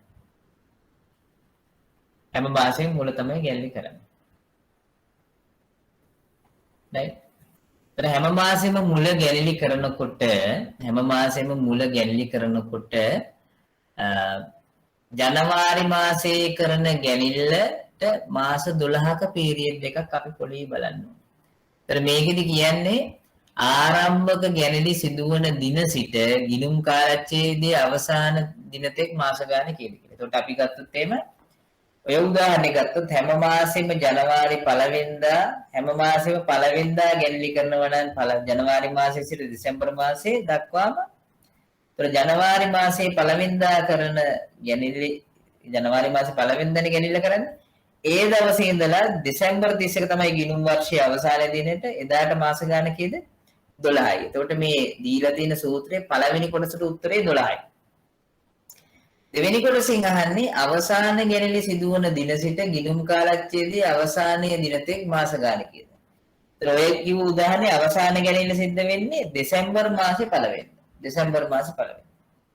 ඒතර දෙසැම්බර් මාසේ පළවෙනිදා සිට දෙසැම්බර් මාසේ 31 වෙනිදා දක්වා මාස ගාන කීයද? එක මාසයේ. ඒතර පළවෙනි කොටසට උත්තරේ 12යි, දෙවෙනි කොටසට උත්තරේ 1යි. 12යි 1යි 13යි 13 බෙදීම දෙක උත්තරේ 6මාරයි. ඒක තමයි උඩ කියලා තියෙන්නේ සෑම මාසකම ආරම්භයේදී ගැනලි සමාන ප්‍රමාණයකින් ලබාගෙන තිබේ නම් ගැනලි සඳහා සාමාන්‍ය කාලය මාස 6මාරයි. අවුරුද්ද පුරාවටම ගැනලි කරනවා නම් අවුරුද්ද පුරාවටම මාසේ මැද්දේ නම් ගැනලි කරන්නේ. ඒතර පළවෙනි කොටසේ උත්තරේ බලන්නකෝ. අවුරුද්ද පුරාවටම මාසේ මැද්දේ නම් ගැනලි කරන්නේ පළවෙනි කෑල්ලේ උත්තරේ. හිතන්නකෝ ජනවාරි 15 කරන්නේ. පෙබරවාරි 15 කරන්නේ. එතකොට ජනවාරි 15 සිට දෙසැම්බර් 31ට මාස කීයද තියෙන්නේ? ඒතර අපිට තියෙන්නේ ඇත්තටම දවස් 15ක් අඩු කරන්න. එතකොට මාස 11 මාරක් තියෙනවා. ඒතර අවසාන ගැනිල්ල කරන්නේ දෙසැම්බර් 15. ඒතර දෙසැම්බර් 15 සිට දෙසැම්බර් 31ට මාස කීයද? මාස භාගයයි. ඒතර මේ ෆෝමියුලා එකේ පළවෙනි කොටසට උත්තරේ 11 මාරයි, දෙවෙනි කොටසට උත්තරේ මාස භාගයයි. ඒතර ඒ දෙකේ එකතුව 11 මාර ප්ලස් භාගය 12යි. 12 බෙදීම දෙක උත්තරේ කීයද? 6යි. ඒතර දෙවෙනි කෑල්ල බලන්න සෑම මාසකදීම මැදදී ගැළලි සමාන ප්‍රමාණ වලින් ලබාගෙන තිබේ නම් ගැළලි පිළිබඳ සාමාන්‍ය කාලය මාස 6යි. අපි අන්තිම එකත් බලමු. ඒකෙදි වෙන්නේ හැම මාසකම අවසානයේදී. එතකොට පළවෙනි ගැළලි සිද්ධ වෙන්නේ අවුරුද්දක් ගත්තොත් ජනවාරි මාසේ 31. ඒ වගේ පෙබරවාරි 28, මාර්තු 31, අප්‍රේල් 30 ඔය විදිහට දෙසැම්බර් 31 තමයි අන්තිම ගැළලි කරන්නේ. එතන මේ සූත්‍රයට ආවොත් පළවෙනි ගැනිල්ල ගෙන්නේ ජනවාරි 31 නම් ජනවාරි 31 ඉඳලා දෙසැම්බර් 31ට මාස කීයද? මාස 11යි. අවසාන ගැනිල්ල සිද්ධ වෙන්නේ කවද්ද? අවසාන ගැනිල්ල සිද්ධ වෙන්නේ දෙසැම්බර් 31. දෙසැම්බර් 31 සිට දෙසැම්බර් 31ට මාස කීයද? බිඳුවයි. එතකොට 11 එකතු කිරීම බිඳුව බෙදීම 2. 11 බෙදීම 2 පහමාරයි. ඒකට තමයි අර අන්තිම සෙන්ටෙන්ස් එකේ තියෙන සෑම මාසකදීම අවසානයේදී ගැළලි සමාන ප්‍රමාණ වලින් තබාගෙන තිබේ නම් ගැළලි සම්බන්ධ සාමාන්‍ය කාලය මාස 5මාරයි. දැන් මේකෙදි අපි කන්සිඩර් කරේ සම්පූර්ණ අවුරුද්ද පුරාවටම එක සමාන ප්‍රමාණයකින් ගැළලි වෙනවා කියලා. ජනවාරි වෙනවා, පෙබරවාරි වෙනවා, ඒ විදිහට දෙසැම්බර් මාස වෙනකම් වෙනවා. හැබැයි ගානකදී දෙන්න පුළුවන් ජනවාරි සිට මැයි මාස වෙනකම් විතරයි කියලා. ඒකට එතෙන්දී ෆෝමියුලා එක ගැලපෙන විදිහට හදා ගන්න ඕනේ. සමහරලාට කියන්න පුළුවන් මැයි මාසයේ ඉඳලා දෙසැම්බර් මාස වෙනකන් තමයි මේ මේක සමාන ප්‍රමාණ වලින් එකම දිනයකදී ගැලවි වෙලා තියෙන්නේ කියලා. ඒතර ෆෝමියුලා එක ඒ විදිහට හදා ගන්න ඕනේ. හරි අපි උදාහරණ කීපයක් අරගෙන බලමු කොහොමද ගාන හදන්න පුළුවන්ද කියලා. right මම හිතන ඕගලන්ට මෙතන ගැටලුවක් තියෙනවා නම් අහන්න පුළුවන්. මම උදාහරණ වලට යන්න ඉස්සෙල්ලා. මේ සම්බන්ධ ගැටලුවක් තියෙනවා නම් අහන්නකෝ.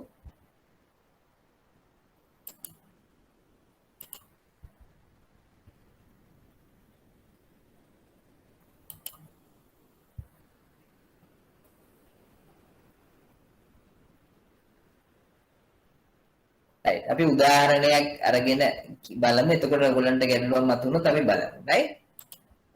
ක්ලියර් කියලා කියනවා. අපි උදාහරණයක් ඉස්සෙල්ලා අරගෙන බලමු. ඒක කරාට පස්සේ ගැටලුවක් තියෙනවා නම් එනවා ඔයගොල්ලෝ අහන්න. right. අපි උදාහරණයකට යමු. right.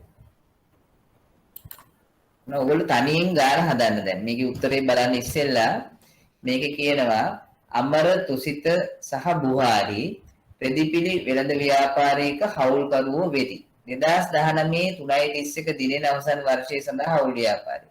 ඒතර මේකේ ගිණුම් වර්ෂය පටන් ගන්නෙ අප්‍රේල් 1 වෙනිදා 18 ඉවර වෙන්නේ 19 3.31. 18 අප්‍රේල් 1 වෙනිදා ඉඳලා 19 3.31 තමයි ගිණුම් වර්ෂය තියෙන්නේ. එතකොට කීය ගානේද මේක දීලා තිනවා අමර සෑම මාසකදීම ආරම්භයේදී තුසිත සෑම මාසකම මැදදී 18 7 15 වෙනිදා වෙන වෙන දවස් ටිකක් දීලා තියෙනවා. බුහාරි සෑම මාසකම අවසානයේදී වෙනම දවස් ටිකක් දීලා තියෙනවා. ඒතර ගැළලි සඳහා වර්ෂයකට පොලි අනුපාතය 20යි කියලා තියෙනවා. මේකෙදි එක ගැටලුවක් මතුවලා තියෙන මේ ගානේ මේ ගැළලි කරන ප්‍රමාණය දීලා නැහැ. එතකොට මම ඒක ඔයගොල්ලන්ට කියන්නම්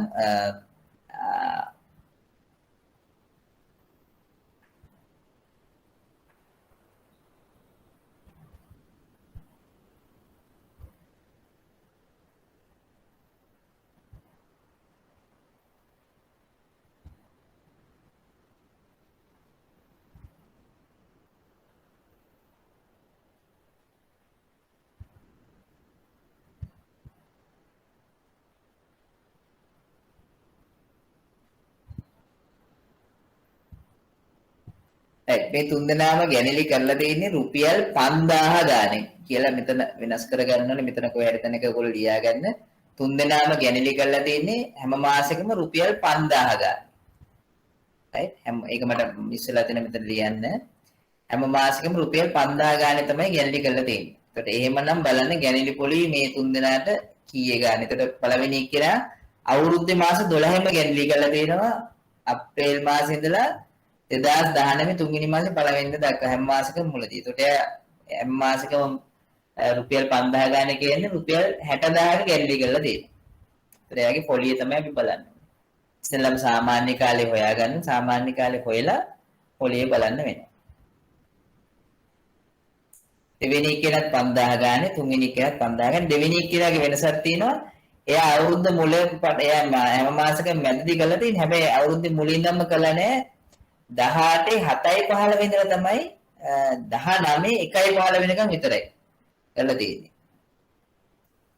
ඊට අන්තිම එකේලා මාස 3කට විතරයි ගැන්ලි කරලා තියෙන්නේ 10:31 11:30 12:31. ඒතර මාස 3කට හැබැයි හැම මාසෙකම අවසානයේදී තමයි එකම ගාන රුපියල් 5000 ගානේ තමයි ගැන්ලි කරලා තියෙන්නේ. දැන් බලමු උත්තර කොහොමද එන්නේ කියලා. ඔයගොල්ලන්ට මම පොඩි වෙලාවක් දෙනවා හදන්න ඉස්සෙල්ලා. උත්තරේ මම කියන්නේ ඉස්සෙල්ලා. විනාඩි 4-5ක් දෙන්න. අපි බලමු උත්තරය. ඒතර පළවෙනි එක්කිනා හැම මාසෙකම මුලදී මතක තියාගන්න මේකේ ගිණුම් වර්ෂය පටන් ගන්නෙ 18 අප්‍රේල් 1 වෙනිදා ඉවර වෙන්නේ 19 3:31. එතකොට එයා 18 අප්‍රේල් 1 වෙනිදා 18 මැයි 1 වෙනිදා 18 ජූනි 1 වෙනිදා 18 ජූලි 1 වෙනිදා ඔය විදිහට අන්තිමට එයාගේ අන්තිම ගැනිල්ල කරන්නේ 19 මාර්තු 1 වෙනිදා.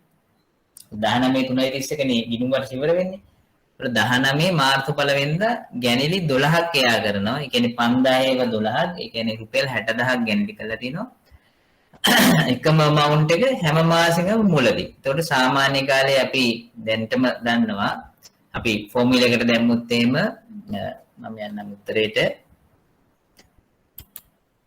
මෙයාගේ සාමාන්‍ය කාලය කොහොමද? මෙන්න මේ 12 දෙන්නේ කොහොමද සාමාන්‍ය කාලේ? එයා 18 අප්‍රේල් 1 වෙනිදා ඉඳලා 19 අප්‍රේල් 1 වෙනිදා 19 3:31ට මාස කීයද කියලා තමයි අපේ ෆෝමියුලා එකේ තියෙන්නේ. ඔයාලට මතක නම් පළවෙනි ගැනිල්ල සිදු කරන දිනේ සිට ගිණුම් වර්ෂයේ අවසාන දින තෙක් ඇති මාස ගණන. ඒතර 18 අප්‍රේල් 1 වෙනිදා ඉඳලා 19 3:31 වෙනකම් මාස කීයද? ඒක 12යි. හරි. ඊළඟට අවසාන ගැනිල්ල සිද්ධ වෙන දිනය, ඒ කියන්නේ 19 3:1. එයා අන්තිම ගැනිල්ල කරන්නේ 19 3:1. එදා ඉඳලා 19 3:31ට මාස කීයද? ඒක එකයි. එතකොට 12 එකතු කිරීම 1 බෙදීම 2. එතකොට මාස 6මාරක සාමාන්‍ය කාලයක් තියෙනවා. right. එයා මාස 12ක ගැනලි කරන නිසා 12 වැඩි කිරීම 5000 රුපියල් 60000ක් එයා ගැනලි කරනවා. right. එතකොට සාමාන්‍ය කාලය 6මාරයි රුපියල් 60000යි වර්ෂයකට පොලිය 120යි.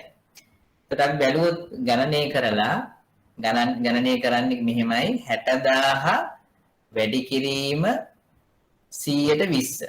ඒතර අවුරුද්දකට බැලුවොත් 12000යි. නමුත් අපි සාමාන්‍ය කාලය කියලා කියන්නේ මාස 6මාරේ පොලිය බලන්න ඕනේ. ඒතර 12000 බෙදීම 12 වැඩි කිරීම 6මාර. එතකොට උත්තරේ 6500ක් කියනවා. ඒතර 6500 එන්නේ 60000 වැඩි කිරීම 120 වැඩි කිරීම 6මාර බෙදීම 12. right. 6මාර කියලා කියන්නේ මාස 6මාරකට පොලිය බලන්න ඕනි කියන එක තමයි උතනදී කියවෙන්නේ. දැන් මාස 6මාර කියන එක එන්නේ අන්තිමට කරන ගැනිල්ලට මාසයකට පොලිය බලන්න ඕනි. මුලින්ම කරන ගැනිල්ලට මාස 12කට පොලිය බලන්න ඕනි. ඔය විදිහට මාස 12 11 ඔයගොල්ලන්ට 6මාර කියන එක මේ විදිහට ගන්න පුළුවන්. 12 11 10 ඔය විදිහට එකතු කරගෙන අන්තිමට එකතු කරාම උත්තරේ එනවා 78ක්.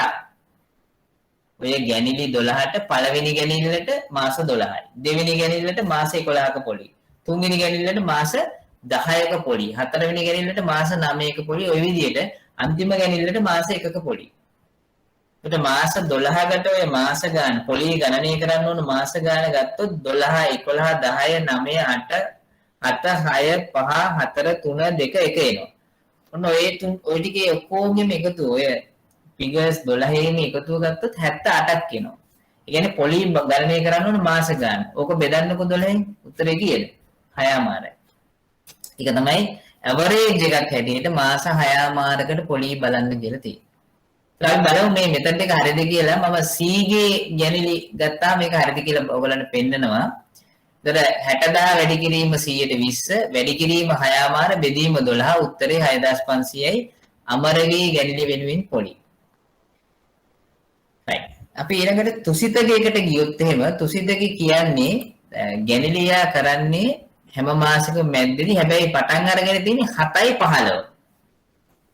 එතකොට බලන්න 7:15 ඉඳලා අපිට දැන් ෆෝමියුලා එකට අනුව පළවෙනි ගැනිල්ල සිද්ධ වෙන දවසේ සිට ගිණුම් වර්ෂයේ අවසාන දිනතෙක් ඇති මාස ගණන. එතකොට 7:15 ඉඳලා මම උත්තරේට යන්නේ ඉස්සෙල්ලා අපි මෙතනින්ම හදාගෙන යන් 7:15 ඉඳලා 18 19 3:31ට මාස කීයක් තියෙනවද?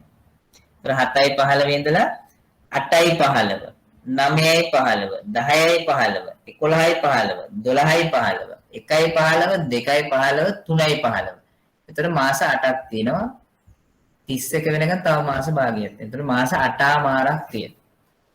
එතකොට බලන්න පළවෙනි ගැනිල්ල සිද්ධ වෙච්ච දවසේ ඉඳලා ඉනුම් වර්ෂයේ අවසාන දිනට මාස 8මාරක් තියෙනවා. දැන් ඔය මාස ගාන කීයද කියන එක ගිණුම්කරණය නෙමේ ඒක සාමාන්‍ය ගණිතය. يعني බේසික්ම දේවල් ටිකක් ඈ. එතකොට 7:15 ඉඳලා 18 19 3:31ට මාස 8මාරක් තියෙනවා කියන එක ගිණුම්කරණය නෙමෙයි ඒක සාමාන්‍ය දැනීම. ඊළඟට එයා අවසාන ගැනිල්ල කරන්නේ 19 1:15. right? එතකොට 19 1:15 ඉඳලා 19 3:31ට මාස කීයක් තියෙනවද? එතකොට 1:15 ඉඳලා 2:15 3:15 මාස 2යි තව මාස භාගයයි. එතකොට මාස 2මාරක් තියෙනවා. අවසාන ගැනිල්ල සිදු කර දිනේ සිට ගිණුම් වර්ෂයේ අවසාන දිනට මාස 2මාරක් තියෙනවා. ඒතර මාස 8මාරයි 2මාරයි එකතු කරාම උත්තරේ කීයද? 11යි. බෙදනවා දෙකෙන් උත්තරේ 5මාරයි. ඒතර එයා මාස කීයක් ගැනිලි කරනවද? 7 වෙනි මාසේ කරනවා, 8 වෙනි මාසේ කරනවා, 9 වෙනි මාසේ කරනවා, 10 වෙනි මාසේ කරනවා, 11 වෙනි මාසේ කරනවා, 12 වෙනි මාසේ කරනවා, පළවෙනි මාසේ කරනවා 1:15 එතන මාස 7කට ගැනිලි කරනවා. මාස 7ක් කියලා කියන්නේ 5000 7ක් කියලා කියන්නේ 35000යි. එතන 35000 එන්නේ මාස 7ක එයා මාස 7ක හැම මාසෙකදීම මැද්දේදී තමයි ගැනිල්ල කරන්නේ 5000 ගන්න. 35000 එන්නේ එමය. එයා ගැනිල්ල පළවෙනි එක කරන්නේ 7:15 අවසාන ගැනිල්ල කරන්නේ 1:15. එතකොට 7:15 8:15 9:15 10:15 11:15 12:15 1:15 මාස 7කට ගැනිලි කරනවා හැම මාසෙම 5000 ගන්න ඒකයි 35000 එන්නේ. ඒත් අපි උත්තරේ ගත්තොත් එහෙම 35000 වැඩි කිරීම 35000 වැඩි කිරීම 100ට 20 ඒ ලැබෙන උත්තරේ බෙදනවා 12න් වැඩි කරනවා සාමාන්‍ය කාලයේ වෙච්ච 5.5න්. ඒත් උත්තරේ එනවා 3208. 3208.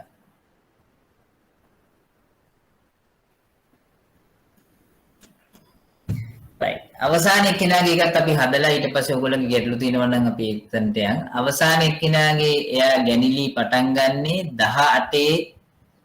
10 වෙනි මාසේ 31 හැම මාසෙකදීම අගදී. ඒතර බලන්න 18 10යි 31 තමයි පළවෙනි ගැනිල්ල කරන්නේ. එදා ඉඳලා ගිණුම් වර්ෂයේ අවසාන දින වෙනකම් මාස කීයද? 19 3:31 වෙනකම්. ඒතර 18 10යි 31 කියලා කියන්නේ 11:30 12:31 1:31 2:31 3:31 මාස 5ක් තියෙන්න ඕනේ. ඒතර පළවෙනි ගැනිල්ල සිද්ධ කරන දවසේ ඉඳලා ගිණුම් වර්ෂයේ අවසාන දින වෙනකම් මාස 5ක් තියෙනවා. ඒතර අවසාන ගැනිල්ල කරන්නේ 18 12:31. ඒතර 18 12:31 ඉඳලා 19 3:31ට මාස කීයද? ඒක හරිය දේසි 3යි. right 3යි. එතකොට එයා මාස කීයක් ගැනිලි කරනවද? එයා මාස කීයක් ගැනිලි කරනවද? 18 10යි 31 18 11යි 30 18 12යි 31 මාස 3යි ගැනිලි කරන්නේ. එතකොට මාස 3කට එක මාසයකට 5000 ගානේ මාස 3ට 15000ක් ගැනිලි කරනවා. එතකොට සාමාන්‍ය කාලය වෙන්නේ 5 එකතු කිරීම 3 බෙදීම 2 4යි. ඒත් අපි පොලිය බැලුවොත් එහෙම 15000 වැඩි කිරීම 120 බෙදීම 12 වැඩි කිරීම 4 සාමාන්‍ය කාලය. උත්තරේ 1000යි.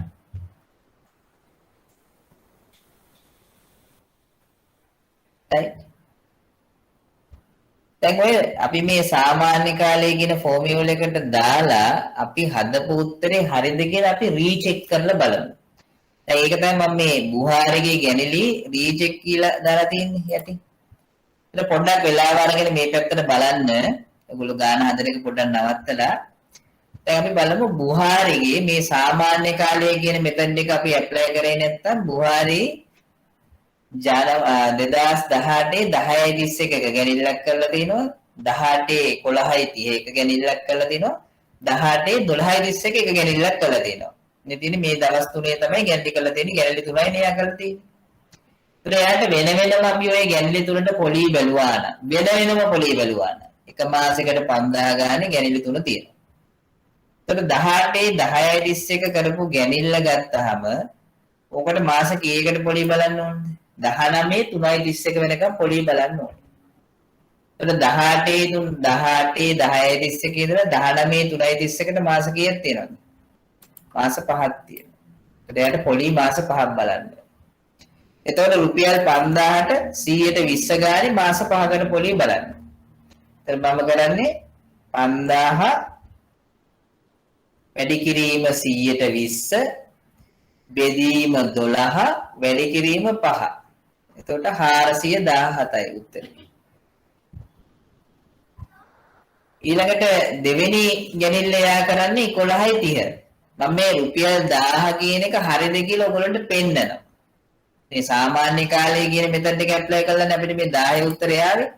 අපි එහෙම ඇප්ලයි කරන්නේ නැතුව වෙන වෙනම ගැණිලි වල පොලි බලනවා. එතකොට දෙවෙනි ගැණිල්ල යා කරන්නේ 18 11:30 18 11:30 ඉඳලා 19 3:31කට මාස කීයක් තියෙනවද 4යි. එතකොට දෙවෙනි 5000ට අපි මාස 4ක පොලි බලන්න ඕනේ. එතකොට 5000ම ආය දානවා 120යි කියලා ගන්නවා බෙදනවා 12න් වැඩි කරනවා මාස 4ෙන්. එතකොට උත්තරේ 333යි. 333යි. ඊළඟ අන්තිම ගැණිල්ල එයා කරන්නේ 18 12:31 18 12:31 ඉඳලා 19 3:31ට මාස 3ක් තියෙනවා.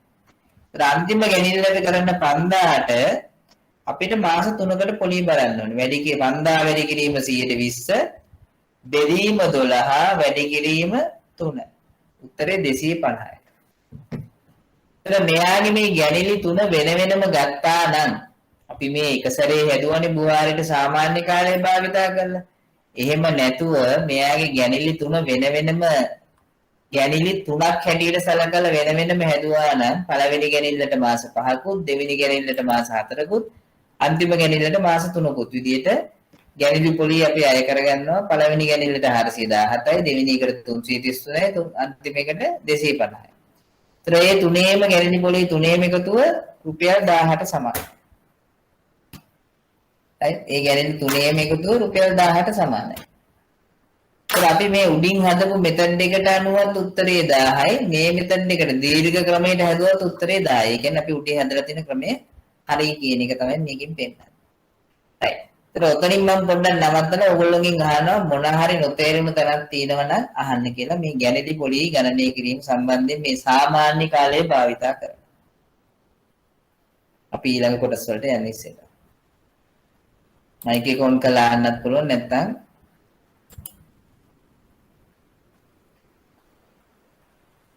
දශමාවොත් තියන්න ඕනද කියලා අහනවා දශමාවොත් තියන්න ඕනේ අන්තිම රුපියලට වට යන්න.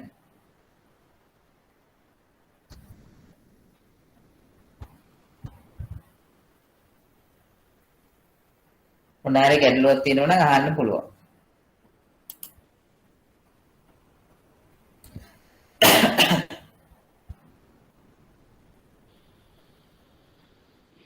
සර් ඕකේ. තව එක පාරක් කියලා දෙන්න පුළුවන් අර දෙවැනියට තියෙන 35000 තියෙන එකේ දින ගත්ත විදිහ මාස ගාන ගත්ත විදිහ. මාස ගාන 35000 කියන්නේ දෙවෙනි එක. හරි. මාස ගාන ගත්ත විදිය කියලා දෙන්න. ඒ ප්‍රශ්නේ මම උත්තර දෙන්න ඕනේ නැති එකක්. නමුත් ඉතින් මම කියන්න. එතකොට පළවෙනියෙන් මෙයා අටාමාරනේ අපි ගන්නෙ. අටාමාර කියන එක ගන්නෙ කොහොමද?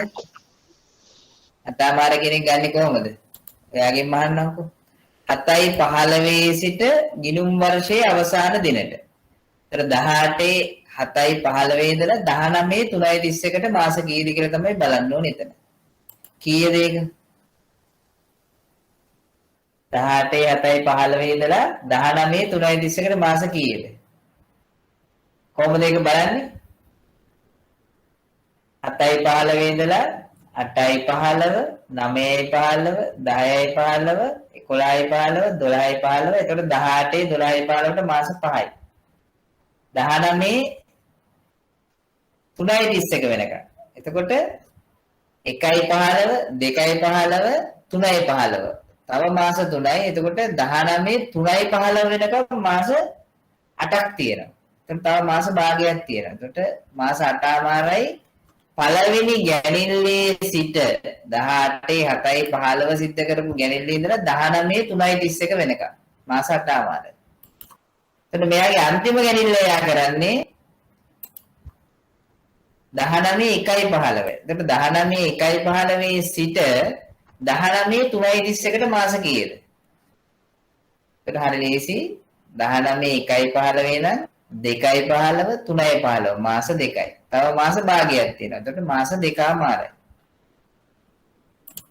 එතකොට අවසාන ගැනිල්ල සිදු කර දිනේ සිට ගිණුම් වර්ෂයේ අවසාන දින දෙකේදී මාස ගාන මාස 2මාරයි. ඒතර සාමාන්‍ය කාලේ හොයන්නේ 8යි 15 එකතු කිරීම 2යි 8.5 එකතු කිරීම 2.5. ඒතර උත්තරේ 11යි බෙදනවා 2කින් උත්තරේ 5.5යි. ඒතර මුළු ගැණිලි කරලා තියෙනවා මාස 7කට. ඒක හැදුවේ විදිය තේරෙනව නේද ඔයගොල්ලන්ට? මාස 7කට ගැණිලි කරලා තියෙන්නේ කොහොමද? එයා 18 8යි 15 පටන් ගන්නවා. 18 8යි 15 18 7යි 15 එක පළවෙනි ගැණිල්ල. 18 8යි 15 දෙවෙනි ගැණිල්ල. 18 9යි 15 තුන්වෙනි ගැණිල්ල. 18 10යි 15 හතරවෙනි ගැණිල්ල. 18 11යි 15 පස්වෙනි ගැණිල්ල. 18 12යි 15 හයවෙනි ගැණිල්ල. 19 1යි 15 හත්වෙනි ගැණිල්ල. එතකොට ගැණිලි 7ක් කරලා තියෙනවා. රුපියල් 5000 ගානේ 7ක් කියලා කියන්නේ 35000යි. ඒතර 35000 වැඩි කිරීම 100ට 20 වැඩි කිරීම 5.5 බෙදීම 12. උත්තරේ 3208යි. right. තව මොන හරි ගැටලු තියෙනවද?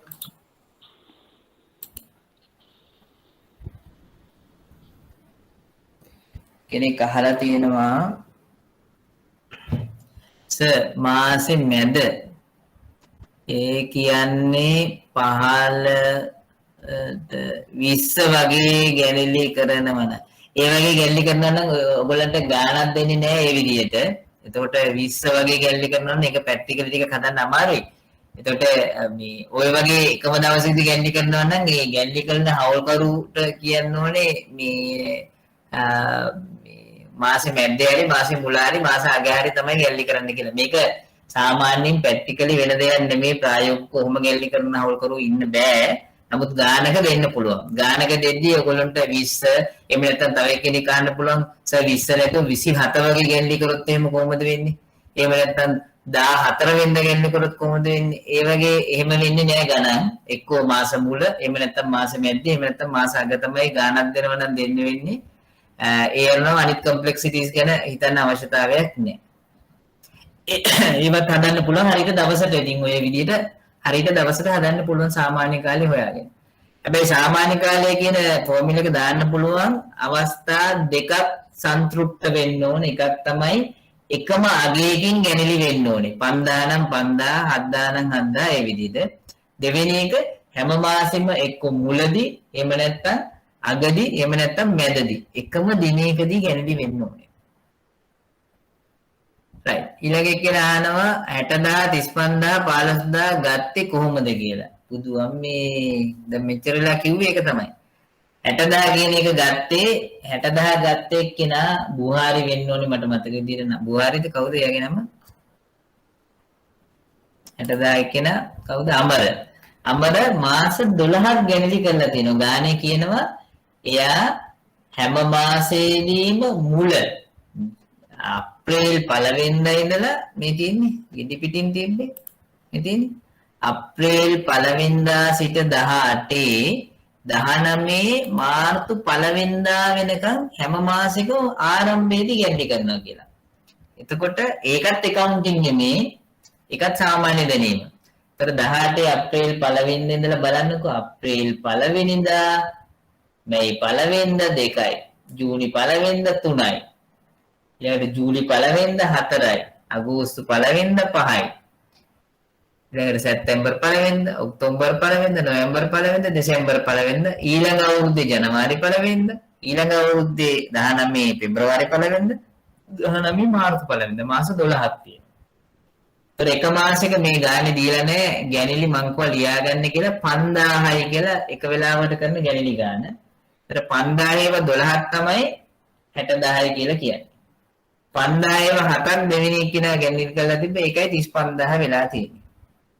අන්තිම එක්කිනා 5000 3යි. අන්තිම එක්කිනා ගැනිලි පටන් ගන්න මේ තියෙන්නේ මේ රීචෙකින් එකේ තියෙන යට කොටසේ පේනවද ඔයගලන්ට? 18 10:31 එයාගේ පළවෙනි ගැනිල්ල. දෙවෙනි එක 18 11යි 30. අන්තිම ගැනිල්ල එයා කරනවා 18 12යි 30. ඒතර ගැනිලි 3යි. ඒතර 5000 3ක් තමයි 15000යි කියලා හැවිලා තියෙන්නේ. පැහැදිලිද? right.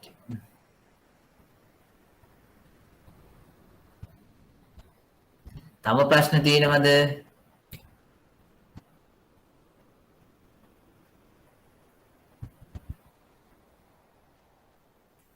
අපිට පුළුවන් ද ඊළඟ කොටසට යන්න දැන් ඔයගොල්ලෝ හරි කන්වර්ෂන්ද ගැනලි පොලි ගණනය කරන විදිය ගැන ගැනලි පොලි නිශ්චිත දිනයක් දීලා නැත්නම් ඔයගොල්ලන්ට අවුරුද්දටම ගණනය කරන්න වෙනවා. නිශ්චිත දිනයක් දීලා තියෙනවා නම් ඒ දිනේ ඉඳලා ගිණුම් වර්ෂයේ අවසානයේ දිනේ වෙනකන් ගැනලි පොලි ගණනය කරන්න වෙනවා. එහෙම නැත්නම් මේ විදිහට අර සාමාන්‍ය කාලය කියන මෙතඩ් එක භාවිතා කරන්න පුළුවන්. හැම මාසයකම නිශ්චිත දිනයකදී එකම වටිනාකමින් ගැනලි කරනවා නම් දැන් හැම මාසයකදීම එහෙම එකම දිනයකදී ගැනලි කරන්නේ නැත්නම් ඔයගොල්ලන්ට මේ සාමාන්‍ය කාලේ භාවිත කරන්න බෑ. ඒකෙදි වෙන වෙනම ගැනලි වලට පොලි අය කරන්න වෙනවා. ගණනය කරන්න වෙනවා. ජනවාරි මාසේ 15 කරලා පෙබරවාරි මාසේ 28 කරලා තව මාසෙක තව දවසක් කරලා එහෙම කරනවා නම් ඔයගොල්ලන්ට මේ එහෙම වෙන වෙනම විභාගයට දෙන ගානකදී ඔය සැප්තැම්බර් 27 අප්‍රේල් 5 ඒ වගේ දවස් දෙන්නේ නැහැ. එක්ක මුල එක්ක මැද එක්ක අග. right right අපි ඊළඟ කොටසට යන්න. right okay.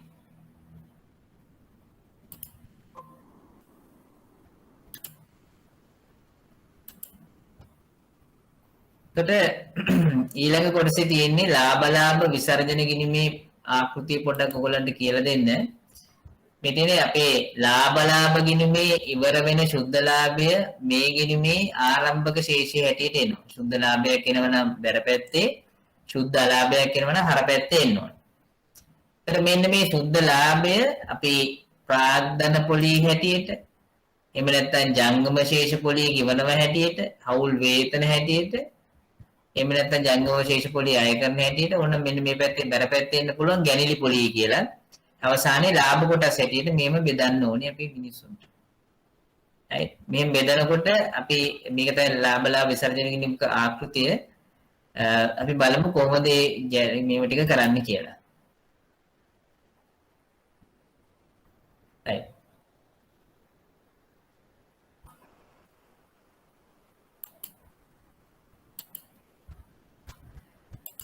ඔයගොල්ලන්ට මම කියන එකක් ලියා ගන්න පුළුවන්ද මේකේ ඩබල් එන්ට්‍රි එකක් මම කැමති ඔයගොල්ලෝ ලියා ගන්නවා නම් මම කියන එක ප්‍රාග්ධන පොලී වල ඩබල් එන්ට්‍රි එක වෙන්නේ ඔයගොල්ලෝ ලියා ගන්න නෝට් එකක ලියා ගන්න මේ විදිහට ප්‍රාග්ධන පොලී වල ඩබල් එන්ට්‍රි එක වෙන්නේ ලාභ විසර්ජන ගිණුම හර එක් හවුල්කරුගේ ජංගම ගිණුම බැර.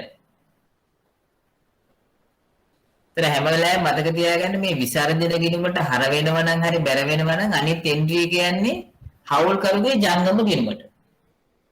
මේක මේ ලාභ විසර්ජන ගිණුම හර වෙන ඔක්කොම ඒවා ටික බැර වෙන්නේ හවුල්කරුගේ ජංගම ගිණුමට. ලාභ ලාභ විසර්ජන ගිණුම බැර වෙන ඒවා ටික ඔක්කොම හර වෙන්නේ හවුල්කරුගේ ජංගම ගිණුමට. අපි මේ විදිහට මේක ලියාගමු එක එකට වෙන වෙනම එන්ට්‍රීස් දාගන්න නැතුව මෙහෙම ලියාගන්න. ලාභ ලාභ විසර්ජන ගිණුමට හරවන සෑම අයිතමයක්ම ලාභ ලාභ විසර්ජන ගිණුමට හරවන සෑම අයිතමයක්ම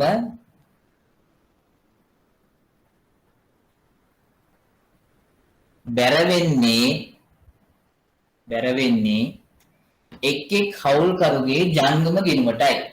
එක් එක් හවුල්කරුගේ ජංගම ගිණුමටයි.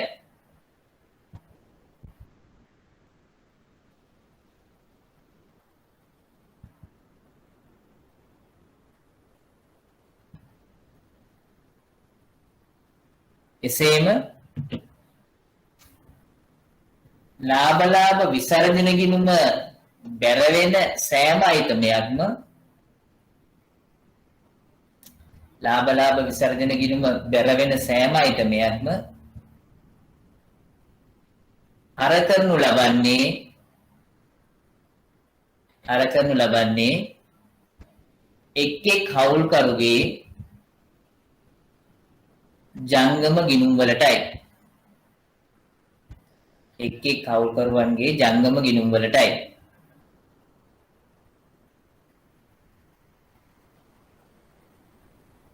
උදාහරණ ලෙස උදාහරණ කියලා ලියලා ඊට යටින් ලියා ගන්න මෙහෙම. උදාහරණ කියලා ඊට යටින් ලියා ගන්න මෙහෙම. ප්‍රාර්ථන පොලි ලාභ ලාභ විසර්ජන ගිණුම හරවන අතර ප්‍රාර්ථන පොලි ලාභ ලාභ විසර්ජන ගිණුම හරවන අතර එහි අනෙක් සටහන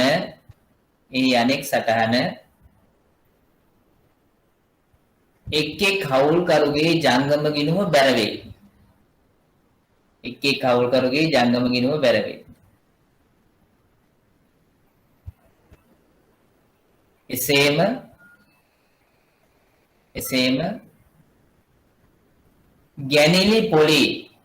ගැනිලි පොලි ලාභ ලාභ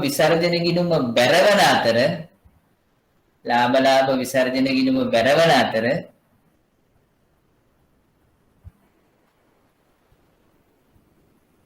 එක් එක් හවුල්කරුගේ ජංගම ගිණුම් හරවේ. එක් එක් හවුල්කරුගේ ජංගම ගිණුම් හරවේ.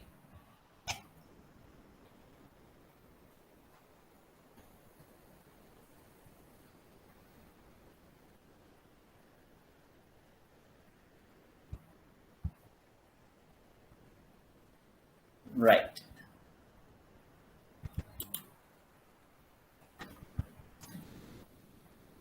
මුලට මොනාරි ගැටලුවක් තියෙනවද මේ දක්වා කරපු ඒවා සම්බන්ධයෙන්? එහෙම නැත්නම් අපි අද දවසට පන්තිය නවත්තමු. right. එහෙනම් අපි ලබන සතියේ හම්බෙමු.